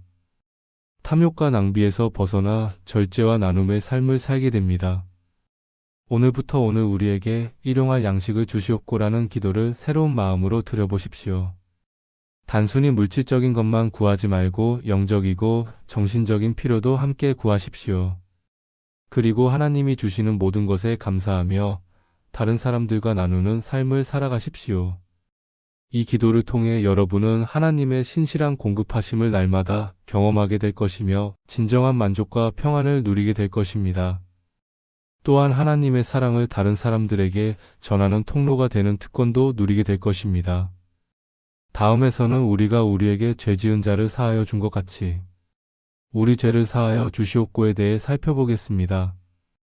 용서의 능력과 그것이 가져오는 놀라운 자유에 대해 함께 탐구해 보겠습니다.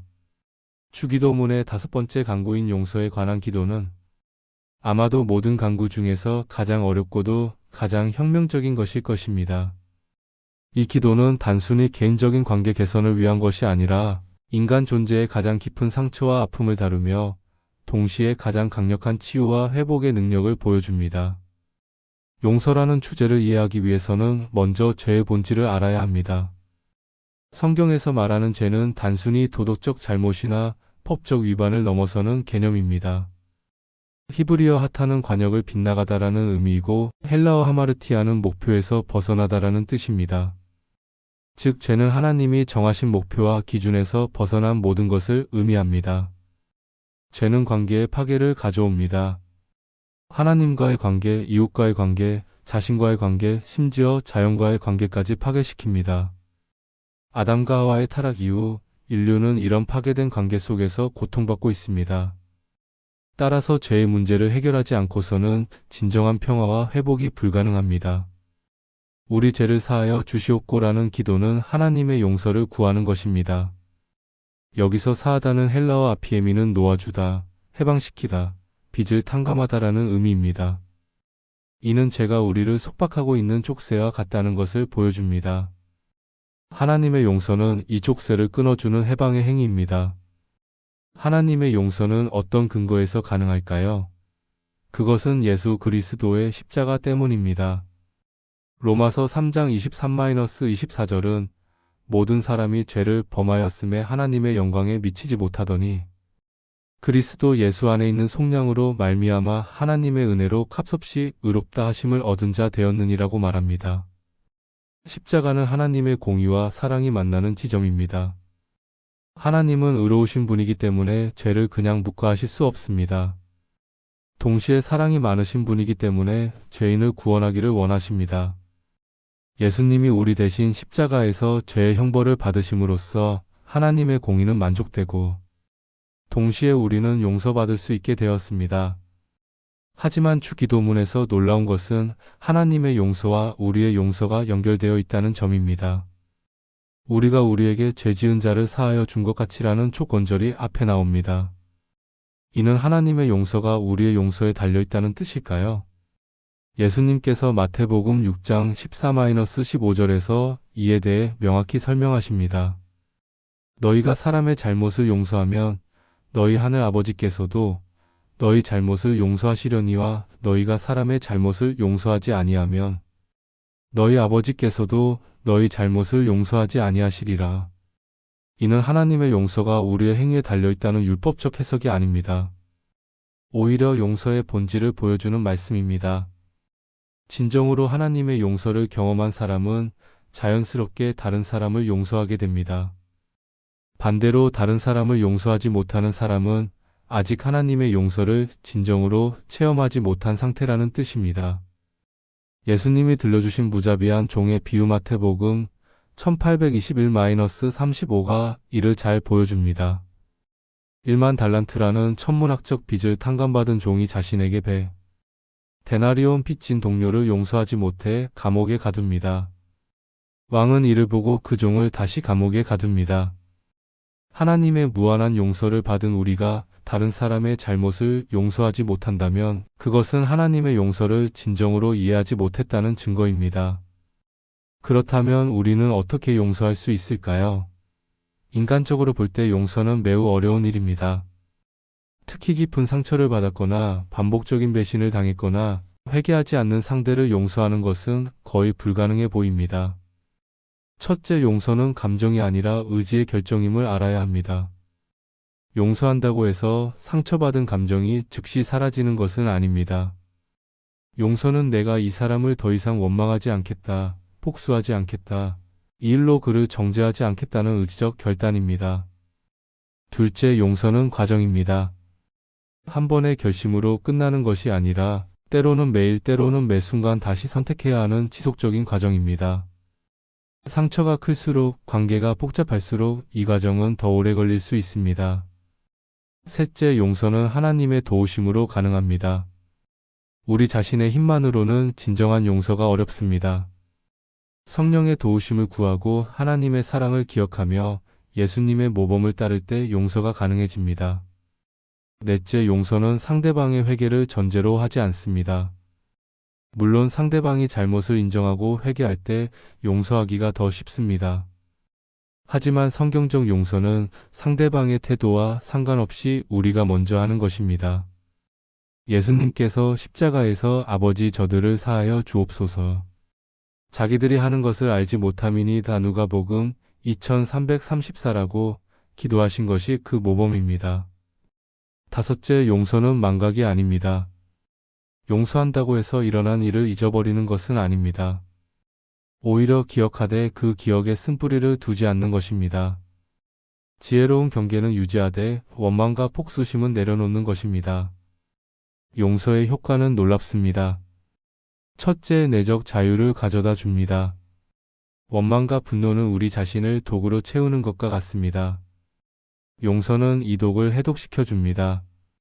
우리가 다른 사람을 용서할 때 사실 가장 큰 유익을 받는 사람은 우리 자신입니다. 둘째, 관계의 회복을 가능하게 합니다. 모든 관계가 완전히 회복되는 것은 아니지만 적어도 화해의 가능성을 열어줍니다. 깨어진 관계도 용서를 통해 새로운 차원의 관계로 발전할 수 있습니다. 셋째, 영적 성장을 가져다 줍니다. 용서는 우리를 그리스도의 성품에 더 가깝게 만듭니다. 용서하는 법을 배울 때 우리는 하나님의 마음을 더 깊이 이해하게 됩니다. 넷째, 치유를 가져다 줍니다. 많은 질병과 정신적 문제들이 용서하지 못함에서 비롯됩니다. 의학적 연구들도 용서가 건강에 미치는 긍정적 효과를 입증하고 있습니다. 다섯째, 선순환을 만들어냅니다. 용서받은 사람이 다른 사람을 용서하고 그 용서가 또 다른 용서를 낳는 아름다운 선순환이 만들어집니다. 한 여성의 놀라운 간증을 들려드리겠습니다. 그녀는 어릴 때 아버지에게 성폭행을 당했습니다.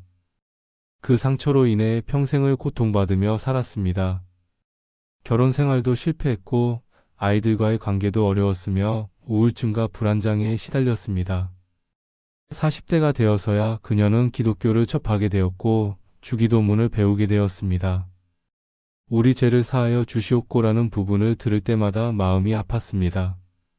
자신도 용서받고 싶었지만 동시에 아버지는 절대 용서할 수 없다고 생각했습니다. 몇 년간의 영적 투쟁을 거쳐 그녀는 마침내 아버지를 용서하기로 결심했습니다. 쉽지 않은 과정이었습니다. 때로는 분노가 다시 올라왔고 때로는 용서한 자신이 바보 같다고 생각했습니다. 하지만 계속해서 기도하고 하나님의 도움을 구했습니다. 놀라운 변화가 일어나기 시작했습니다. 먼저 마음의 평안이 찾아왔습니다. 수십 년간 그녀를 괴롭혔던 분노와 증오가 사라지기 시작했습니다. 우울증도 호전되었고 가족들과의 관계도 개선되었습니다. 무엇보다 하나님의 사랑을 깊이 체험하게 되었습니다. 더욱 놀라운 것은 몇 년 후 아버지와의 관계였습니다. 아버지는 이미 치매에 걸려 과거를 기억하지 못했지만 그녀는 아버지를 돌보기 시작했습니다. 이전에는 상상할 수 없던 일이었습니다. 아버지가 임종하실 때 그녀는 아버지의 손을 잡고 아버지 사랑해요 라고 말할 수 있었습니다. 그녀는 지금 상처받은 여성들을 돕는 상담사로 일하고 있습니다. 그녀의 상처와 용서의 경험이 다른 사람들에게 희망과 치유를 가져다주는 도구가 되었습니다. 그녀는 용서는 상대방을 위한 것이 아니라 나를 위한 것이었다고 간증합니다. 또 다른 예로 한 사업가의 이야기가 있습니다. 그는 가장 믿었던 동업자에게 사기를 당해 회사와 전 재산을 잃었습니다. 가족들까지 어려움에 처하게 되었고 그의 분노와 원망은 극에 달했습니다. 복수만을 생각하며 살았습니다. 그러던 중 교회에서 주기도문에 대한 설교를 듣게 되었습니다. 용서에 대한 말씀을 들으면서 그는 큰 갈등에 빠졌습니다. 하나님은 용서하라고 하시는데 인간적으로는 도저히 불가능해 보였습니다. 몇 달간의 영적 씨름 끝에 그는 동업자를 용서하기로 결심했습니다. 쉽지 않은 결정이었지만 하나님의 도움을 구하며 한 걸음씩 나아갔습니다. 먼저 마음속으로 용서했고 나중에는 직접 만나서 용서한다고 말했습니다. 동업자는 처음에 믿지 못했습니다. 하지만 그의 진심을 알게 되면서 눈물로 회개했습니다. 그들은 다시 동업자가 되지는 않았지만 좋은 친구가 되었습니다. 더 놀라운 것은 그 이후 그의 사업이 새롭게 번창하기 시작했다는 것입니다. 그는 용서하지 않았다면 분노와 원망에 사로잡혀 아무것도 할 수 없었을 것이다. 용서했기 때문에 새로운 시작이 가능했다고 간증합니다. 용서의 또 다른 차원은 자기 용서입니다. 많은 사람들이 다른 사람은 용서할 수 있어도 자기 자신은 용서하지 못합니다. 과거의 실수나 잘못에 대한 자책과 죄책감에 시달립니다. 하지만 하나님이 우리를 용서하셨다면 우리도 우리 자신을 용서해야 합니다. 요한일서 1장 9절은 만일 우리가 우리 죄를 자백하면 그는 미쁘시고 의로우사 우리 죄를 사하시며 우리를 모든 불의에서 깨끗하게 하실 것이요라고 약속합니다. 하나님이 용서하신 것을 우리가 계속 자책할 이유는 없습니다. 용서는 또한 예방적 성격도 가집니다. 용서하는 마음을 가진 사람은 쉽게 상처받지 않습니다. 다른 사람의 잘못을 대수롭지 않게 넘길 수 있고 작은 문제가 큰 갈등으로 번지는 것을 막을 수 있습니다. 현대 사회에서 용서는 더욱 중요해지고 있습니다. 개인주의가 팽배하고 소송이 일상화되고 SNS를 통한 비방과 공격이 흔해진 시대에 용서는 사회 통합의 중요한 열쇠입니다. 역사를 보면 용서가 어떤 놀라운 변화를 가져왔는지 알 수 있습니다.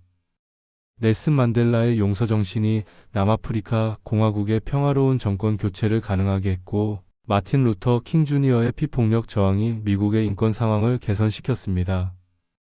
교회 역사에서도 용서는 부흥과 회복의 열쇠였습니다. 웨슬리의 감리교 부흥, 피니의 대각성 운동, 아주사 부흥 등 모든 영적 부흥은 회개와 용서에서 시작되었습니다. 오늘날에도 용서는 개인과 공동체의 치유와 회복을 위한 필수적인 요소입니다. 가정의 회복, 교회의 부흥, 사회의 통합 모두 용서에서 시작됩니다.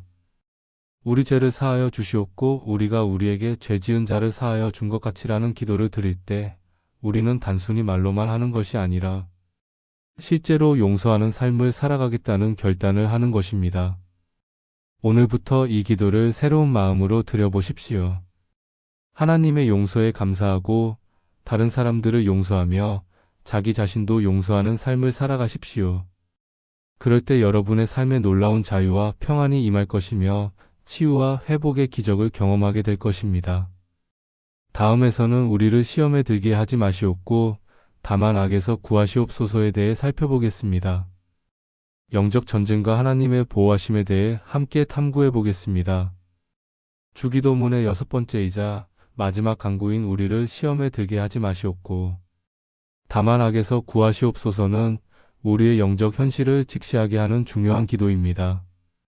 이 기도는 우리가 영적 전쟁 중에 있음을 인정하고 동시에 하나님의 보호와 도우심을 간구하는 겸손하고도 지혜로운 태도를 보여줍니다. 먼저 시험이라는 단어의 의미를 정확히 이해해야 합니다. 헬라어 페이라스모스는 두 가지 뜻을 가지고 있습니다. 하나는 시험, 즉 누군가의 진정한 성품이나 믿음을 드러내기 위한 테스트의 의미이고 다른 하나는 유혹, 즉 죄를 짓도록 부추기는 악한 시도의 의미입니다. 야고보서 1장 2-4절에서는 시험을 긍정적인 의미로 사용합니다. 내 형제들아 너희가 여러가지 시험을 당하거든 온전히 기쁘게 여기라. 이는 너희 믿음의 시련이 인내를 만들어내는 줄 너희가 알미라. 인내를 온전히 이루라. 이는 너희를 온전하고 구비하여 조금도 부족함이 없게 하려 함이라. 반면 야고보서 1장 13-14절에서는 유혹의 의미로 사용됩니다. 사람이 시험을 받을 때 내가 하나님께 시험을 받는다 하지 말지니 하나님은 악에게 시험을 받지도 아니하시고 친히 아무도 시험하지 아니하시느니라. 오직 각 사람이 시험을 받는 것은 자기 욕심에 끌려 미혹됨이니 주기도문의 맥락에서 시험에 들게 하지 마시옵고라는 기도는 죄로 이끄는 유혹에 빠지지 않게 해달라는 간구로 이해하는 것이 적절합니다.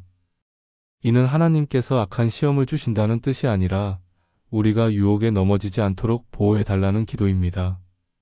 악에서 구하시옵소서에서 악은 추상적인 악이 아니라 그 악한 자, 즉 사탄을 가리킵니다. 이는 우리가 개인적이고 인격적인 악의 세력과 싸우고 있음을 보여줍니다. 사탄은 실제로 존재하는 영적 존재이며 우리를 하나님으로부터 멀어지게 하려고 끊임없이 시도합니다. 예수님의 광야 시험 마태복음 41-11은 이런 영적 전쟁의 성격을 잘 보여줍니다. 사탄은 예수님께 육체적 욕구떡, 영적 교만 성전 꼭대기에서 뛰어내리기 세속적 권력 세상 모든 나라로 유혹했습니다. 이는 오늘날 우리가 당하는 유혹의 패턴과 동일합니다. 요한일서 2장 16절은 이를 육신의 정욕과 안목의 정욕과 이생의 자랑으로 정리합니다. 사탄의 유혹은 결국 이 세 가지 영역에서 일어납니다. 육신의 정욕은 우리의 육체적, 감각적 욕구를 잘못된 방향으로 충족시키려는 유혹입니다. 음식, 성, 쾌락 등에 대한 정상적인 욕구가 절제를 벗어나 죄가 되는 것입니다. 안목의 정욕은 우리의 눈을 통해 들어오는 잘못된 욕망입니다. 물질적 소유욕, 탐욕, 시기, 질투 등이 여기에 해당합니다. 현대 사회의 소비주의 문화는 이런 유혹을 더욱 자극합니다. 이생의 자랑은 우리의 자존심과 교만에 호소하는 유혹입니다. 명예욕, 권력욕, 인정욕구 등이 절제를 벗어날 때 죄가 됩니다. 그렇다면 우리는 어떻게 이런 유혹에서 벗어날 수 있을까요? 첫째, 유혹의 존재를 인정해야 합니다. 많은 사람들이 자신은 유혹에 빠지지 않는다고 자신합니다. 하지만 고린도전서 10장 12절은 그런즉 선줄로 생각하는 자는 넘어질까 조심하라고 경고합니다. 둘째, 유혹을 피해야 합니다. 디모데후서 2장 22절은 또한 너는 청년의 정욕을 피하고라고 말합니다. 용기 있는 대항보다는 지혜로운 토피가 때로는 더 효과적입니다. 유혹의 환경 자체를 피하는 것이 최선의 방법입니다. 셋째, 하나님의 말씀으로 무장해야 합니다. 시편 119편 11절은 내가 주께 범죄하지 아니하려 하여 주의 말씀을 내 마음에 두었나이다라고 말합니다. 예수님도 광야에서 말씀으로 사탄의 유혹을 물리치셨습니다. 넷째, 기도로 깨어 있어야 합니다. 마태복음 26장 41절에서 예수님은 시험에 들지 않게 깨어 기도하라고 말씀하셨습니다. 기도는 영적 민감성을 유지하고 하나님의 능력을 공급받는 중요한 통로입니다. 다섯째, 성령의 도우심을 의지해야 합니다. 갈라디아서 5장 16절은 내가 이르노니 너희는 성령을 따라 행하라. 그리하면 육체의 욕심을 이루지 아니하리라고 약속합니다. 여섯째, 믿음의 공동체와 함께해야 합니다. 전도서 4장 12절은 한 사람이면 패하겠거니와 두 사람이면 맞설 수 있나니 세 겹줄은 쉽게 끊어지지 아니하느니라고 말합니다. 서로 격려하고 책임을 지는 공동체는 유혹을 이기는 데 큰 도움이 됩니다. 하지만 여기서 중요한 것은 이 모든 노력이 우리의 힘만으로는 불완전하다는 사실입니다. 그래서 우리는 시험에 들게 하지 마시옵고 악에서 구하시옵소서라고 기도해야 합니다. 이는 우리의 한계를 인정하고 하나님의 보호하심을 구하는 겸손한 기도입니다. 하나님의 보호는 다양한 방법으로 나타납니다. 때로는 유혹 자체를 제거해 주시고, 때로는 유혹을 이길 수 있는 힘을 주시며, 때로는 유혹에 빠졌을 때 회개의 기회를 주십니다. 고린도전서 10장 13절은 놀라운 약속을 줍니다. 사람이 감당할 시험 밖에는 너희가 당한 것이 없나니 오직 하나님은 미쁘사 너희가 감당하지 못할 시험 당함을 허락하지 아니하시고 시험 당할 즈음에 또한 피할 길을 내사 너희로 능히 감당하게 하시느니라. 이 약속은 세 가지 중요한 진리를 담고 있습니다. 첫째, 우리에게 오는 시험은 인간이 감당할 수 있는 범위 내에 있다는 것입니다. 둘째, 하나님은 우리가 감당할 수 없는 시험을 허락하지 않으신다는 것입니다. 셋째, 시험과 함께 반드시 피할 길을 준비해 주신다는 것입니다. 한 알코올 중독자의 간증을 들려드리겠습니다. 그는 20년 넘게 알코올에 중독되어 가정도 직장도 잃었습니다. 수차례 금주를 시도했지만 번번이 실패했습니다. 자살까지 생각하며 절망에 빠져 있을 때 어느 교회에서 주기도문을 배우게 되었습니다. 우리를 시험에 들게 하지 마시옵고 다만 악에서 구하시옵소서라는 구절이 그의 마음을 파고들었습니다. 그는 자신의 문제가 단순한 의지방약이 아니라 영적 전쟁이라는 것을 깨달았습니다. 그리고 자신의 힘만으로는 이길 수 없음을 인정했습니다. 그는 매일 이 기도를 드리기 시작했습니다. 술을 마시고 싶은 유혹이 올 때마다 하나님, 이 시험에서 구해주세요 라고 간절히 기도했습니다. 처음에는 효과가 없는 것 같았지만 점차 변화가 일어나기 시작했습니다. 술에 대한 욕구가 줄어들기 시작했고 유혹이 올 때마다 피할 길이 보였습니다. 때로는 친구의 전화가 와서 주의가 분산되기도 하고 때로는 갑작스러운 일이 생겨서 술집에 가지 못하기도 했습니다. 그는 이 모든 것이 하나님의 보호하심이라는 것을 깨달았습니다. 5년이 지난 지금 그는 완전히 회복되어 알코올 중독자들을 돕는 상담사로 일하고 있습니다. 그는 내 힘으로는 절대 불가능했지만 하나님의 도우심으로 가능했다고 간증합니다. 또 다른 예로 한 사업가의 이야기가 있습니다. 그는 정직한 사업을 하려고 노력했지만 경쟁이 치열한 업계에서 유혹이 끊이지 않았습니다. 뇌물, 탈세, 허위 광고 등의 유혹이 계속 다가왔습니다. 그는 매일 주기도문을 외우며 시험에 들게 하지 마시옵고라고 기도했습니다. 하지만 어느 날 큰 계약을 따기 위해 뇌물을 주라는 강한 유혹이 왔습니다. 그 계약을 따지 못하면 회사가 어려워질 상황이었습니다.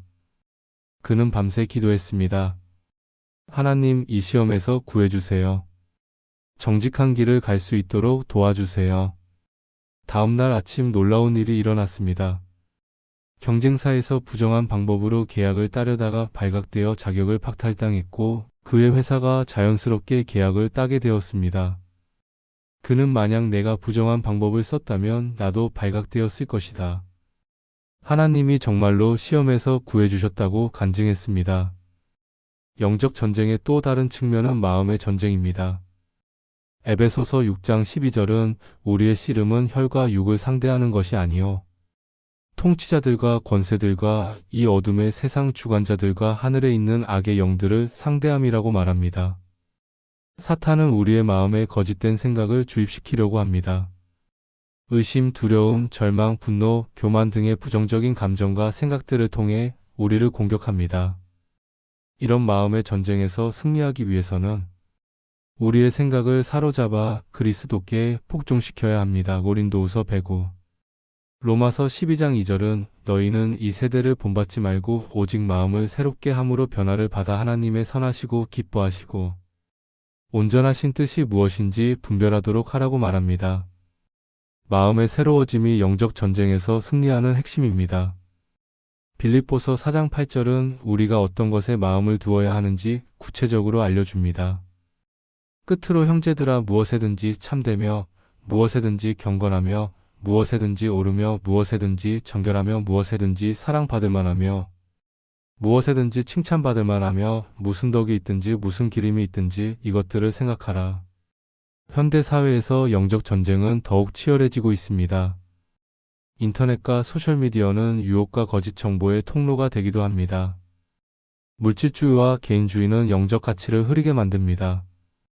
상대주의와 세속주의는 절대적 진리에 대한 확신을 약화시킵니다.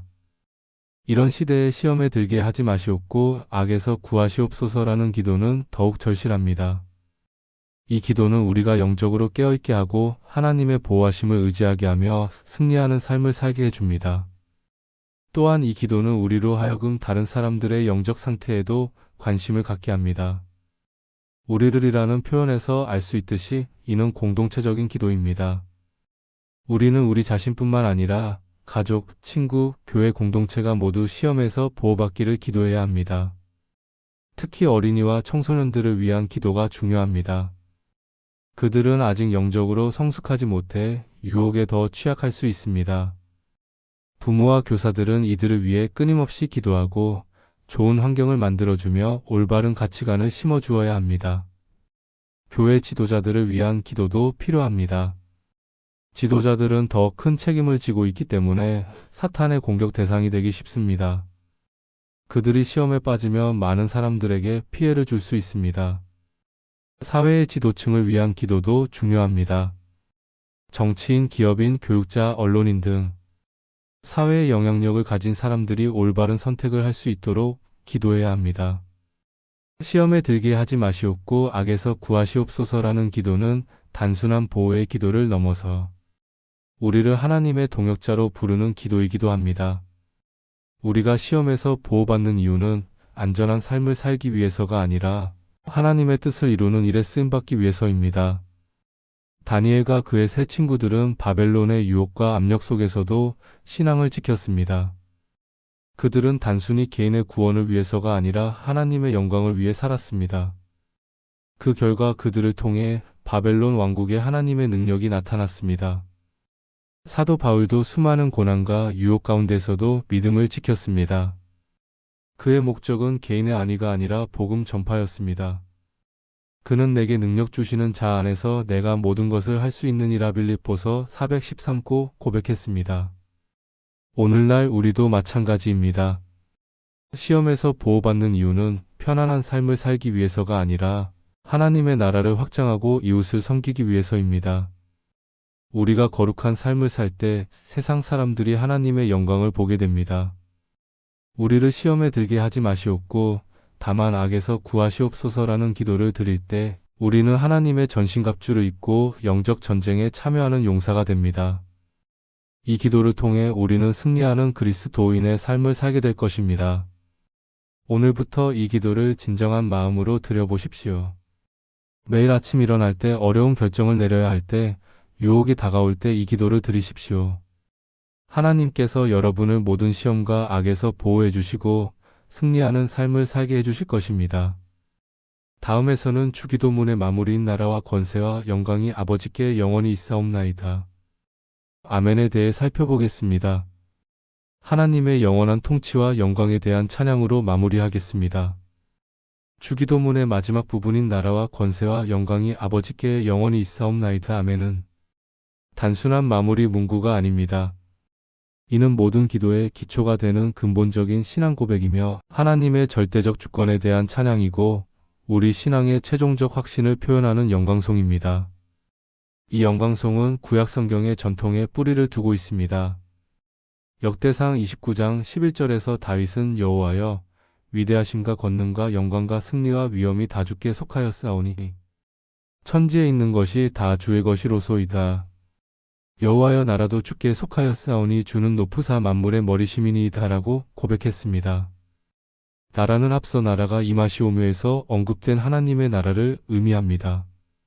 하지만 여기서는 하나님의 나라가 미래에 임할 것이라는 기대가 아니라 이미 존재하고 있고 영원히 지속될 것이라는 확신을 표현합니다. 하나님의 나라는 시작도 끝도 없는 영원한 나라입니다. 다니엘 4장 34절에서 느부갓네살 왕은 지극히 높으신 이의 나라는 영원한 나라이요. 그의 통치는 대대로 이어지리로다라고 고백했습니다. 세상의 모든 나라들은 흥망성쇠를 거듭하지만 하나님의 나라만은 영원합니다. 권세는 하나님의 전능하신 능력을 의미합니다. 이는 창조의 권세, 통치의 권세, 심판의 권세, 구원의 권세를 모두 포함합니다. 마태복음 28장 18절에서 예수님은 하늘과 땅의 모든 권세를 내게 주셨으니라고 선언하셨습니다.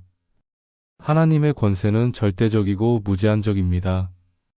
어떤 피조물도 이 권세에 도전할 수 없고 어떤 상황도 이 권세를 제한할 수 없습니다.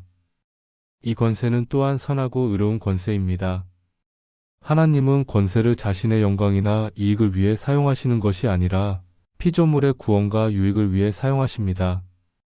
영광은 하나님의 본질적 아름다움과 완전함을 의미합니다.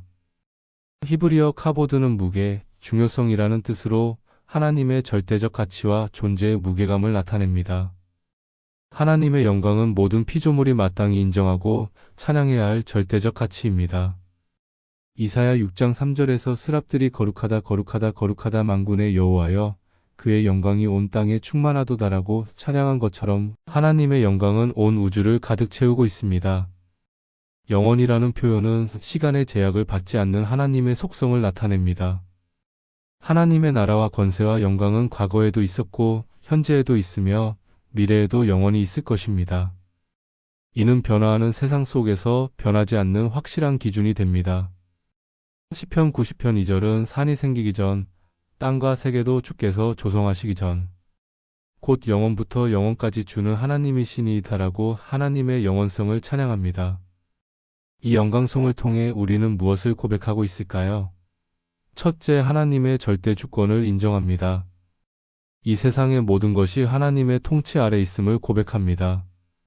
정치, 경제, 사회, 자연현상, 심지어 우리의 개인적인 삶까지도 하나님의 주권 아래 있습니다. 이런 고백은 우리에게 큰 위로가 됩니다. 세상이 혼란스럽고 미래가 불확실해 보일 때 우리는 하나님이 여전히 모든 것을 통치하고 계신다는 사실을 기억할 수 있습니다.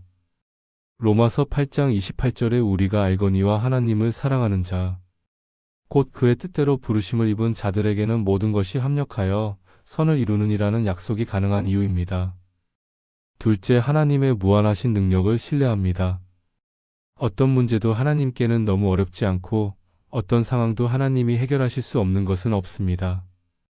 예레미야 32장 17절은 슬프도소이다. 주 여호와여, 주께서 큰 능력과 드신 팔로 천지를 지으셨사오니 주에게는 능하지 못한 일이 없나이다라고 고백합니다.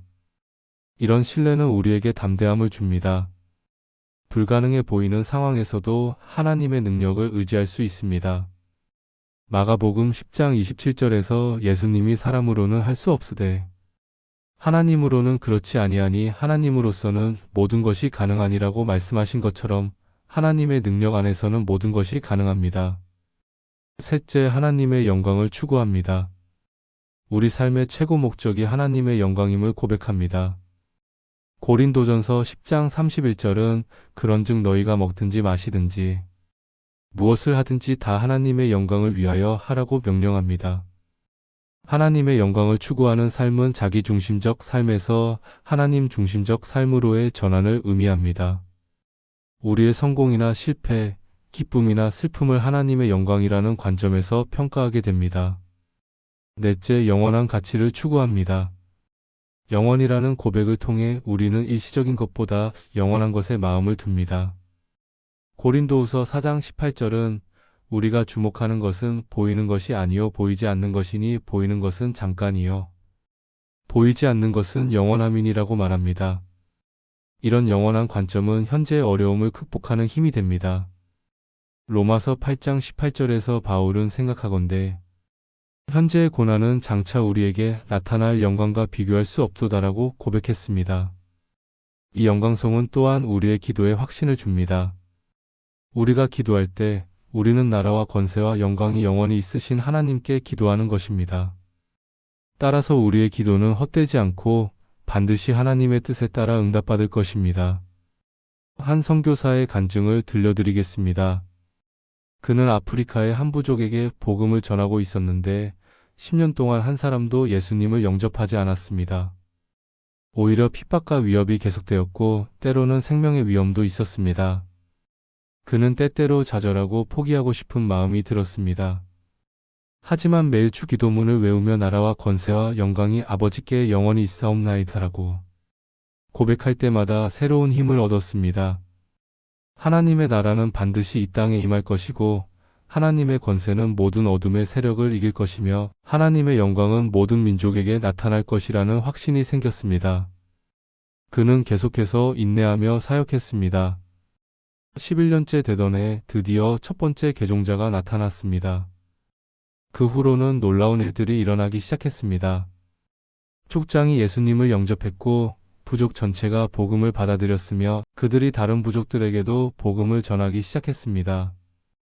20년이 지난 지금 그 지역은 아프리카에서 가장 활발한 선교기지 중 하나가 되었습니다. 그는 하나님의 나라와 권세와 영광이 영원하다는 확신이 있었기 때문에 포기하지 않을 수 있었다고 간증합니다. 또 다른 예로 한 암 환자의 이야기가 있습니다. 그녀는 말기 암 진단을 받고 의사로부터 몇 개월밖에 살 수 없다는 말을 들었습니다.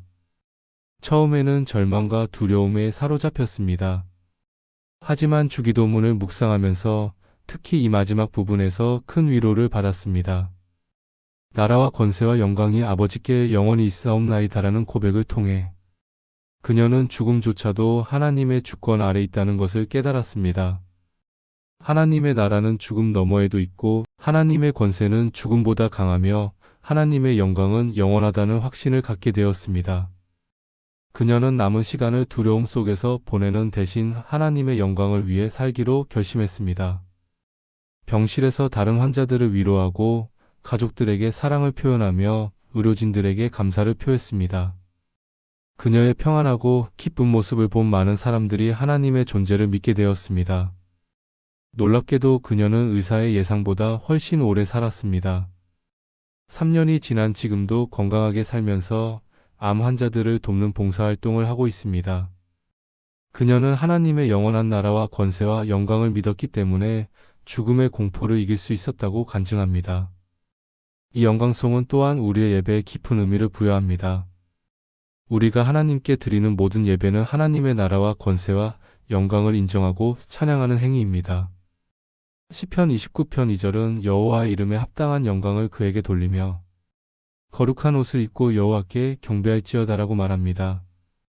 예배는 단순한 종교적 의식이 아니라 하나님의 절대적 가치를 인정하고 우리의 삶을 그분께 드리는 영적 행위입니다. 로마서 12장 1절에 그러므로 형제들아 내가 하나님의 모든 자비하심으로 너희를 권하노니 너희 몸을 하나님이 기뻐하시는 거룩한 산 제물로 드리라. 이는 너희가 드릴 영적 예배니라는 명령이 바로 이를 의미합니다. 현대 사회에서 이 영광송은 특별한 의미를 가집니다. 상대주의와 세속주의가 팽배한 시대에 우리는 절대적이고 영원한 가치의 기준이 있음을 선포합니다. 물질주의와 개인주의가 만연한 시대에 우리는 하나님의 영광이 최고의 가치임을 고백합니다. 또한 이 영광송은 우리에게 사명감을 부여합니다. 하나님의 나라와 권세와 영광이 영원하다면 우리는 이를 세상에 증거하고 전파해야 할 책임이 있습니다. 마태복음 24장 14절에서 예수님은 이 천국 복음이 모든 민족에게 증거되기 위하여 온 세상에 전파되리니 그제야 끝이 오리라고 말씀하셨습니다. 이는 개인적 차원에서도 적용됩니다. 우리의 삶이 하나님의 나라와 권세와 영광을 증거하는 삶이 되어야 합니다.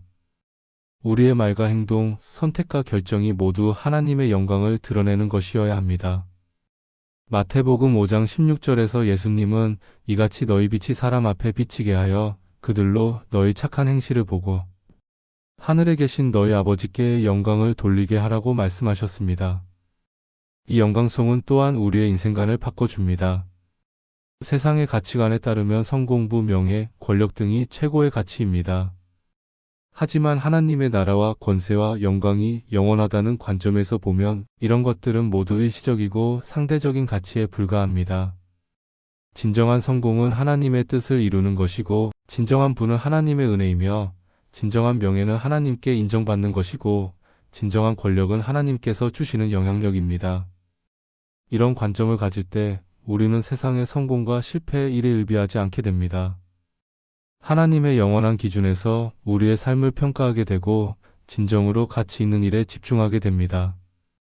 나라와 권세와 영광이 아버지께 영원히 있사옵나이다라는 고백은 또한 우리에게 소망을 줍니다. 현재 고난과 어려움이 아무리 클지라도 하나님의 나라는 영원하고 하나님의 권세는 무한하며 하나님의 영광은 변치 않습니다. 계시록 21장 4절은 모든 눈물을 그 눈에서 닦아주시니 다시는 사망이 없고 애통하는 것이나 곡하는 것이나 아픈 것이 다시 있지 아니하리니 처음 것들이 다 지나갔음이러라고 약속합니다. 이것이 하나님의 영원한 나라에서 우리가 누릴 영광입니다. 오늘부터 주기도문을 마칠 때마다 이 영광송을 진심으로 고백해 보십시오. 하나님의 나라와 권세와 영광이 영원하다는 확신을 가지고 그 영원한 가치를 추구하며 그 영광을 세상에 드러내는 삶을 살아가십시오. 이 고백을 통해 여러분의 삶에는 흔들리지 않는 확신과 변치 않는 소망이 생길 것입니다. 그리고 하나님의 영원한 나라를 경험하며 그 나라의 백성으로서의 정체성을 갖고 살아가게 될 것입니다. 다음에서는 아멘의 의미와 주기도문이 우리 삶에 가져오는 총체적인 변화에 대해 살펴보겠습니다. 주기도문의 마지막 단어인 아멘은 단순한 기도의 마무리가 아닙니다. 이는 앞서 드린 모든 기도에 대한 확증이며 하나님에 대한 우리의 믿음을 표현하는 강력한 선언이고 기도와 삶이 하나가 되는 지점을 나타내는 중요한 단어입니다. 아멘은 히브리어 아만에서 나온 말로 확고하다, 신실하다, 믿을만하다라는 의미를 가지고 있습니다. 이는 단순히 그렇게 되기를 원합니다 라는 소원의 표현이 아니라 정말 그렇습니다, 확실히 그렇습니다 라는 확신의 표현입니다. 구약성경에서 아멘은 하나님의 말씀이나 약속에 대한 백성들의 동의와 확신을 나타낼 때 사용되었습니다. 신명기 27장에서 이스라엘 백성들이 하나님의 율법을 듣고 아멘으로 응답한 것이 대표적인 예입니다. 이는 그들이 하나님의 말씀을 진실로 받아들이고 순종하겠다는 의지를 표현한 것입니다. 신약 성경에서 예수님은 아멘을 특별한 방식으로 사용하셨습니다. 진실로 진실로 내가 너희에게 이르노니라고 번역된 부분이 원문으로는 아멘 아멘입니다.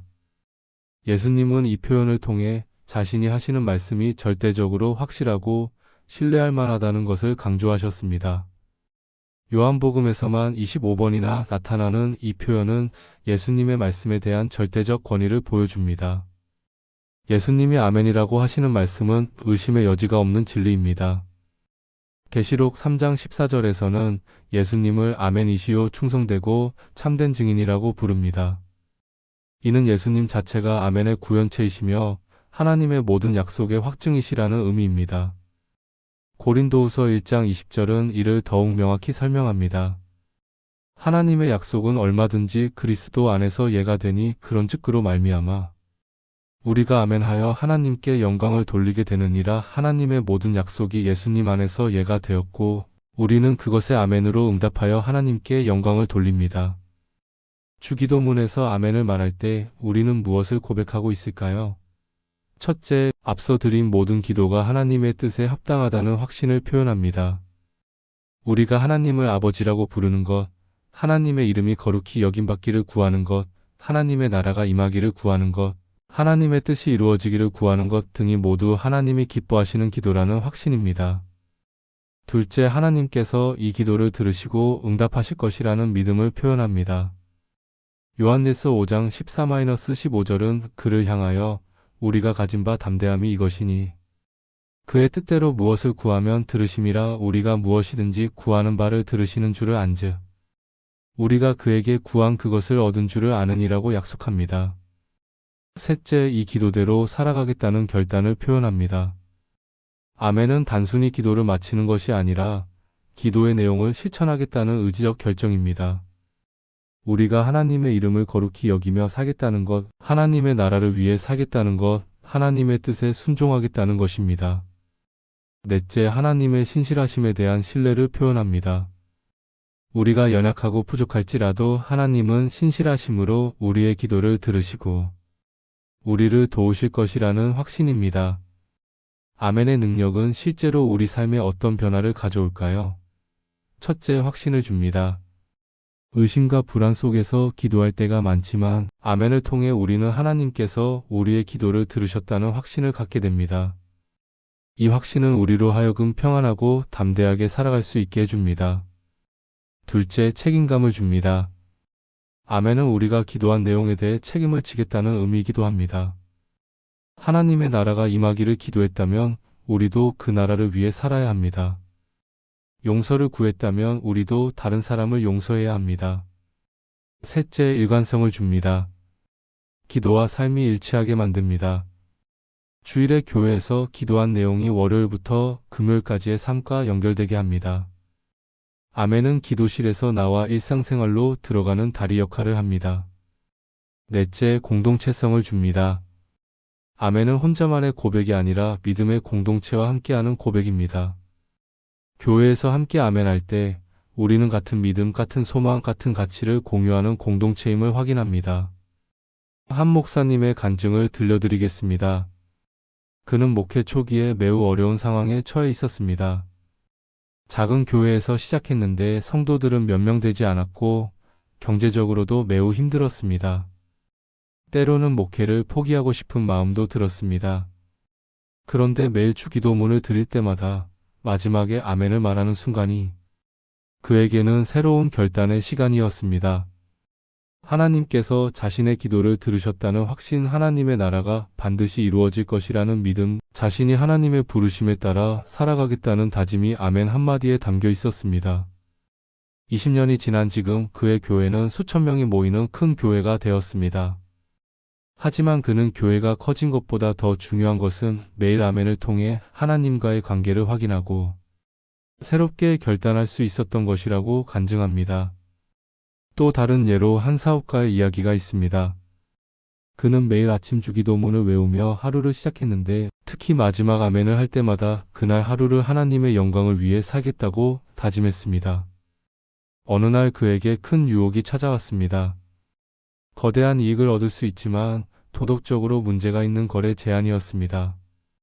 순간적으로 마음이 흔들렸지만 그날 아침 아멘을 하며 다짐했던 것이 떠올랐습니다. 그는 그 제안을 거절했습니다. 몇 달 후 그 거래가 사기였다는 것이 밝혀졌고 관련된 많은 사람들이 큰 피해를 입었습니다. 그는 매일 아침 아멘을 통해 하나님께 대한 신실함을 다짐했기 때문에 유혹을 이길 수 있었다고 간증했습니다. 아멘은 또한 우리의 예배를 살아있게 만듭니다. 단순히 형식적인 마무리가 아니라 진정한 믿음의 고백이 됩니다.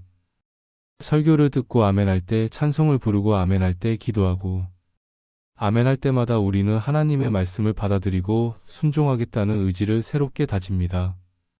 시편 106편 48절은 여호와 이스라엘의 하나님을 영원부터 영원까지 찬송할지어다 모든 백성들아. 아멘 할지어다 할렐루야라고 말합니다. 아멘은 하나님께 대한 찬양과 경배의 절정을 나타내는 표현입니다. 현대 교회에서 아멘이 때로는 습관적으로 사용되는 경우가 있습니다. 하지만 진정한 아멘은 깊은 묵상과 확신에서 나오는 것이어야 합니다. 우리가 아멘을 할 때마다 그것이 진심에서 우러나오는 고백인지 스스로에게 물어봐야 합니다. 아멘의 또 다른 중요한 측면은 그것이 미래를 향한 기대를 담고 있다는 것입니다. 우리가 주기도문에서 아멘을 할 때 우리는 하나님의 나라가 완전히 임할 그날을 기대하며 모든 기도가 완전히 응답받을 그때를 소망합니다. 계시록 22장 20절에서 요한은 이것들을 증언하신 이가 이르시되 내가 진실로 속히 오리라 하시거늘 아멘 주 예수여 오시옵소서라고 기록했습니다. 이는 예수님의 재림에 대한 간절한 기대를 아멘으로 표현한 것입니다. 우리의 아멘도 마찬가지입니다. 현재 불완전한 상황에서도 하나님의 완전한 뜻이 이루어질 그날을 기대하며 아멘을 외칩니다. 이는 현실에 안주하는 것이 아니라 더 나은 미래를 향한 적극적인 기대와 참여를 의미합니다. 주기도문의 아멘은 또한 우리로 하여금 기도의 연속성을 깨닫게 해줍니다. 기도는 아멘으로 끝나는 것이 아니라 아멘으로 새롭게 시작되는 것입니다. 오늘의 아멘은 내일의 기도로 이어지고 평생의 신앙 여정 속에서 계속됩니다. 이는 마치 음악에서 하나의 악장이 끝나면서 동시에 다음 악장의 서곡이 되는 것과 같습니다. 우리의 기도 생활도 마찬가지입니다. 하나의 기도가 아멘으로 마무리되면서 동시에 새로운 기도와 새로운 순종의 출발점이 됩니다. 한 할머니의 아름다운 간증이 있습니다. 그녀는 80세가 넘어서야 글을 배웠는데 가장 먼저 외운 것이 주기도문이었습니다. 매일 주기도문을 외우며 살아왔는데 특히 아멘을 할 때마다 하나님께서 자신의 기도를 들으셨다는 확신이 들었다고 합니다. 그녀는 자식들이 모두 도시로 떠나 혼자 살고 있었지만 외롭지 않다고 했습니다. 매일 아침 주기도문을 외우고 아멘을 할 때마다 하나님께서 함께 계신다는 것을 느꼈기 때문입니다. 그리고 그 확신이 하루 종일 그녀에게 힘이 되었습니다. 어느 날 그녀가 넘어져서 다리를 다쳤을 때도 병원에서 주기도문을 외우며 아멘을 했습니다. 그 순간 간병인이 들어와서 도움을 주었고 의사도 친절하게 치료해 주었습니다. 그녀는 아멘을 할 때마다 하나님이 도우심을 보내주신다고 간증했습니다. 지금도 90세가 넘은 그녀는 매일 주기도문을 외우며 마지막에 아멘을 크게 외칩니다. 그 아멘에는 90년 인생의 모든 감사와 찬양 그리고 하나님에 대한 변치 않는 신뢰가 담겨 있습니다. 아멘은 또한 세대를 연결하는 다리 역할을 합니다. 구약시대의 믿음의 조상들이 외쳤던 아멘 예수님, 시대의 제자들이 고백했던 아멘, 초대교회 성도들이 선포했던 아멘, 그리고 오늘 우리가 외치는 아멘이 모두 하나로 연결됩니다. 히브리서 12장 1절은 이러므로 우리에게 구름같이 둘러싼 허다한 증인들이 있으니라고 말합니다. 우리가 아멘을 외칠 때 우리는 역사 속의 모든 믿음의 선배들과 함께 하나님께 찬양과 경배를 드리는 것입니다. 미래에도 마찬가지입니다. 우리 다음 세대, 그들의 다음 세대가 계속해서 주기도문을 외우며 아멘을 외칠 것입니다. 우리의 아멘은 그들에게 신앙의 유산으로 전해질 것입니다. 부모가 자녀에게 주기도문을 가르치고 함께 아멘을 외치는 것은 단순한 교육이 아닙니다. 그것은 신앙의 DNA를 전수하는 것이고 하나님과의 관계를 물려주는 것입니다. 한 가정에 아름다운 전통이 있습니다. 이 가정에서는 4대째 매일 저녁 온 가족이 모여서 주기도문을 외우고 있습니다. 증조할머니가 시작한 이 전통이 할머니, 엄마, 그리고 지금의 자녀들에게까지 이어지고 있습니다. 특히 주기도문을 마치고 모든 가족이 함께 아멘을 외치는 순간은 이 가정에게 가장 소중한 시간입니다. 그 순간만큼은 모든 가족이 하나가 되고 하나님의 임재를 느끼며 서로에 대한 사랑을 확인합니다. 이 가정의 자녀들은 이제 성인이 되어 각자의 가정을 이루었지만 여전히 이 전통을 이어가고 있습니다. 그들은 주기도문과 아멘이 우리 가족을 하나로 묶어주는 끈이라고 말합니다. 아멘의 능력은 개인을 넘어서 공동체 전체를 변화시킵니다. 교회에서 성도들이 함께 주기도문을 외우고 아멘을 외칠 때 그곳에는 특별한 하나님의 임재가 있습니다. 마태복음 18장 20절에 두세 사람이 내 이름으로 모인 곳에는 나도 그들 중에 있느니라는 약속이 실현됩니다. 한 교회의 부흥 이야기가 있습니다. 이 교회는 오랫동안 침체 상태에 있었습니다. 성도들 사이에는 갈등이 있었고 새신자도 거의 없었으며 은혜도 메말라 있었습니다. 새로 부임한 목사님은 매주 예배에서 성도들과 함께 주기도문을 외우기 시작했습니다. 처음에는 형식적으로 따라했지만 점차 진심을 담아 기도하기 시작했습니다. 특히 마지막에 모든 성도가 함께 아멘을 외치는 순간이 은혜의 시간이 되었습니다. 몇 달 후부터 놀라운 변화가 일어나기 시작했습니다. 성도들 사이의 갈등이 해결되고 서로 용서하고 화해하는 일들이 일어났습니다. 새신자들이 찾아오기 시작했고 성도들의 신앙도 깊어졌습니다. 5년이 지난 지금 이 교회는 지역에서 가장 활발한 교회 중 하나가 되었습니다. 목사님은 주기도문과 함께 외치는 아멘이 교회를 하나로 묶고 하나님의 은혜를 경험하게 하는 통로였다고 간증합니다. 이제 주기도문의 모든 여행을 마무리하면서 우리는 이 기도가 얼마나 완벽하고 포괄적인지 다시 한번 깨닫게 됩니다. 하나님과의 관계에서 시작해서 일상의 필요, 인간관계의 문제, 영적 전쟁에 이르기까지 우리 삶의 모든 영역을 다루고 있습니다. 그리고 마지막 아멘을 통해 이 모든 기도가 확실한 믿음의 고백이 되고 우리 삶의 실제적인 변화로 이어집니다. 아멘은 기도의 끝이 아니라 새로운 삶의 시작입니다. 예수님께서 우리에게 주신 이 완벽한 기도를 통해 우리는 단순히 종교적인 의식을 행하는 것이 아니라 하나님과의 살아있는 관계를 경험합니다. 주기도문의 각 구절이 우리 마음에 새겨질 때 우리의 삶은 점진적으로 하나님의 뜻에 맞는 삶으로 변화됩니다. 주기도문을 통해 우리는 하나님을 아버지로 부르는 특권을 누립니다. 하나님의 거룩하심을 경험하고 하나님의 나라를 소망하며 하나님의 뜻에 순종하기를 배웁니다. 일용할 양식을 구하며 하나님의 신실한 공급하심을 체험하고 용서를 통해 자유와 치유를 경험하며 시험과 악에서 보호받는 하나님의 능력을 체험합니다. 그리고 마지막에 하나님의 영원한 나라와 권세와 영광을 인정하며 아멘으로 우리의 믿음을 확증합니다. 이 모든 과정을 통해 우리는 단순히 기도하는 사람이 아니라 기도대로 사는 사람이 됩니다. 주기도문의 진정한 기적은 이 기도를 외우는 것만으로도 우리 삶의 변화가 일어난다는 것입니다. 하지만 더 큰 기적은 이 기도의 내용대로 살아갈 때 경험하게 되는 하나님의 임재와 능력입니다. 오늘부터 주기도문을 새로운 관점으로 기도해 보십시오. 단순히 암송하는 것이 아니라 각 구절의 의미를 묵상하며 마음을 다해 기도하십시오. 그리고 기도한 내용대로 살아가려고 노력하십시오. 하늘에 계신 우리 아버지여라고 기도할 때마다 자신이 하나님의 사랑받는 자녀임을 기억하십시오. 이름이 거룩히 여김을 받으시오며라고 기도할 때마다 하나님의 영광을 위해 살겠다고 다짐하십시오. 나라가 임하시오며라고 기도할 때마다 하나님의 나라를 전하고 확장하는 일에 참여하십시오. 뜻이 하늘에서 이룬 것 같이 땅에서도 이루어지이다라고 기도할 때마다 하나님의 뜻을 찾고 순종하려고 노력하십시오. 오늘 우리에게 일용할 양식을 주시옵고라고 기도할 때마다 하나님의 공급하심에 감사하고 이웃과 나누십시오. 우리가 우리에게 죄 지은 자를 사하여 준 것 같이 우리 죄를 사하여 주시옵고라고 기도할 때마다 용서의 삶을 살아가십시오. 우리를 시험에 들게 하지 마시옵고 다만 악에서 구하시옵소서라고 기도할 때마다 영적으로 깨어있는 삶을 살아가십시오. 나라와 권세와 영광이 아버지께 영원히 있사옵나이다라고 고백할 때마다 하나님의 절대 주권을 인정하고 그분께 모든 영광을 돌리십시오. 그리고 마지막에 아멘을 외칠 때마다 진심에서 우러나오는 믿음의 고백으로 새로운 삶에 대한 결단으로 외치십시오. 이렇게 주기도문을 기도하고 살아갈 때 여러분은 정말로 기적을 경험하게 될 것입니다.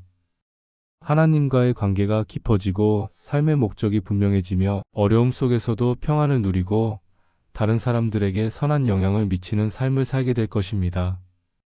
예수님께서 우리에게 주신 이 완벽한 기도를 통해 우리 모두가 하나님의 마음에 합한 사람들이 되고 이 땅에 하나님의 나라를 실현하는 도구들이 되기를 간절히 기도합니다. 주기도문, 이 놀라운 기도의 여행이 여러분의 삶에 지속적인 축복과 변화를 가져다 주기를 바랍니다. 그리고 이 기도를 통해 하나님의 사랑을 깊이 체험하시고 다른 사람들에게도 그 사랑을 전하는 아름다운 삶을 살아가시기를 축복합니다. 하늘에 계신 우리 아버지여, 이름이 거룩히 여김을 받으시오며 나라가 임하시오며 뜻이 하늘에서 이룬 것 같이 땅에서도 이루어지이다. 오늘 우리에게 일용할 양식을 주시옵고 우리가 우리에게 죄지은 자를 사하여 준 것 같이 우리 죄를 사하여 주시옵고 우리를 시험에 들게 하지 마시옵고 다만 악에서 구하시옵소서. 나라와 권세와 영광이 아버지께 영원히 있사옵나이다. 아멘.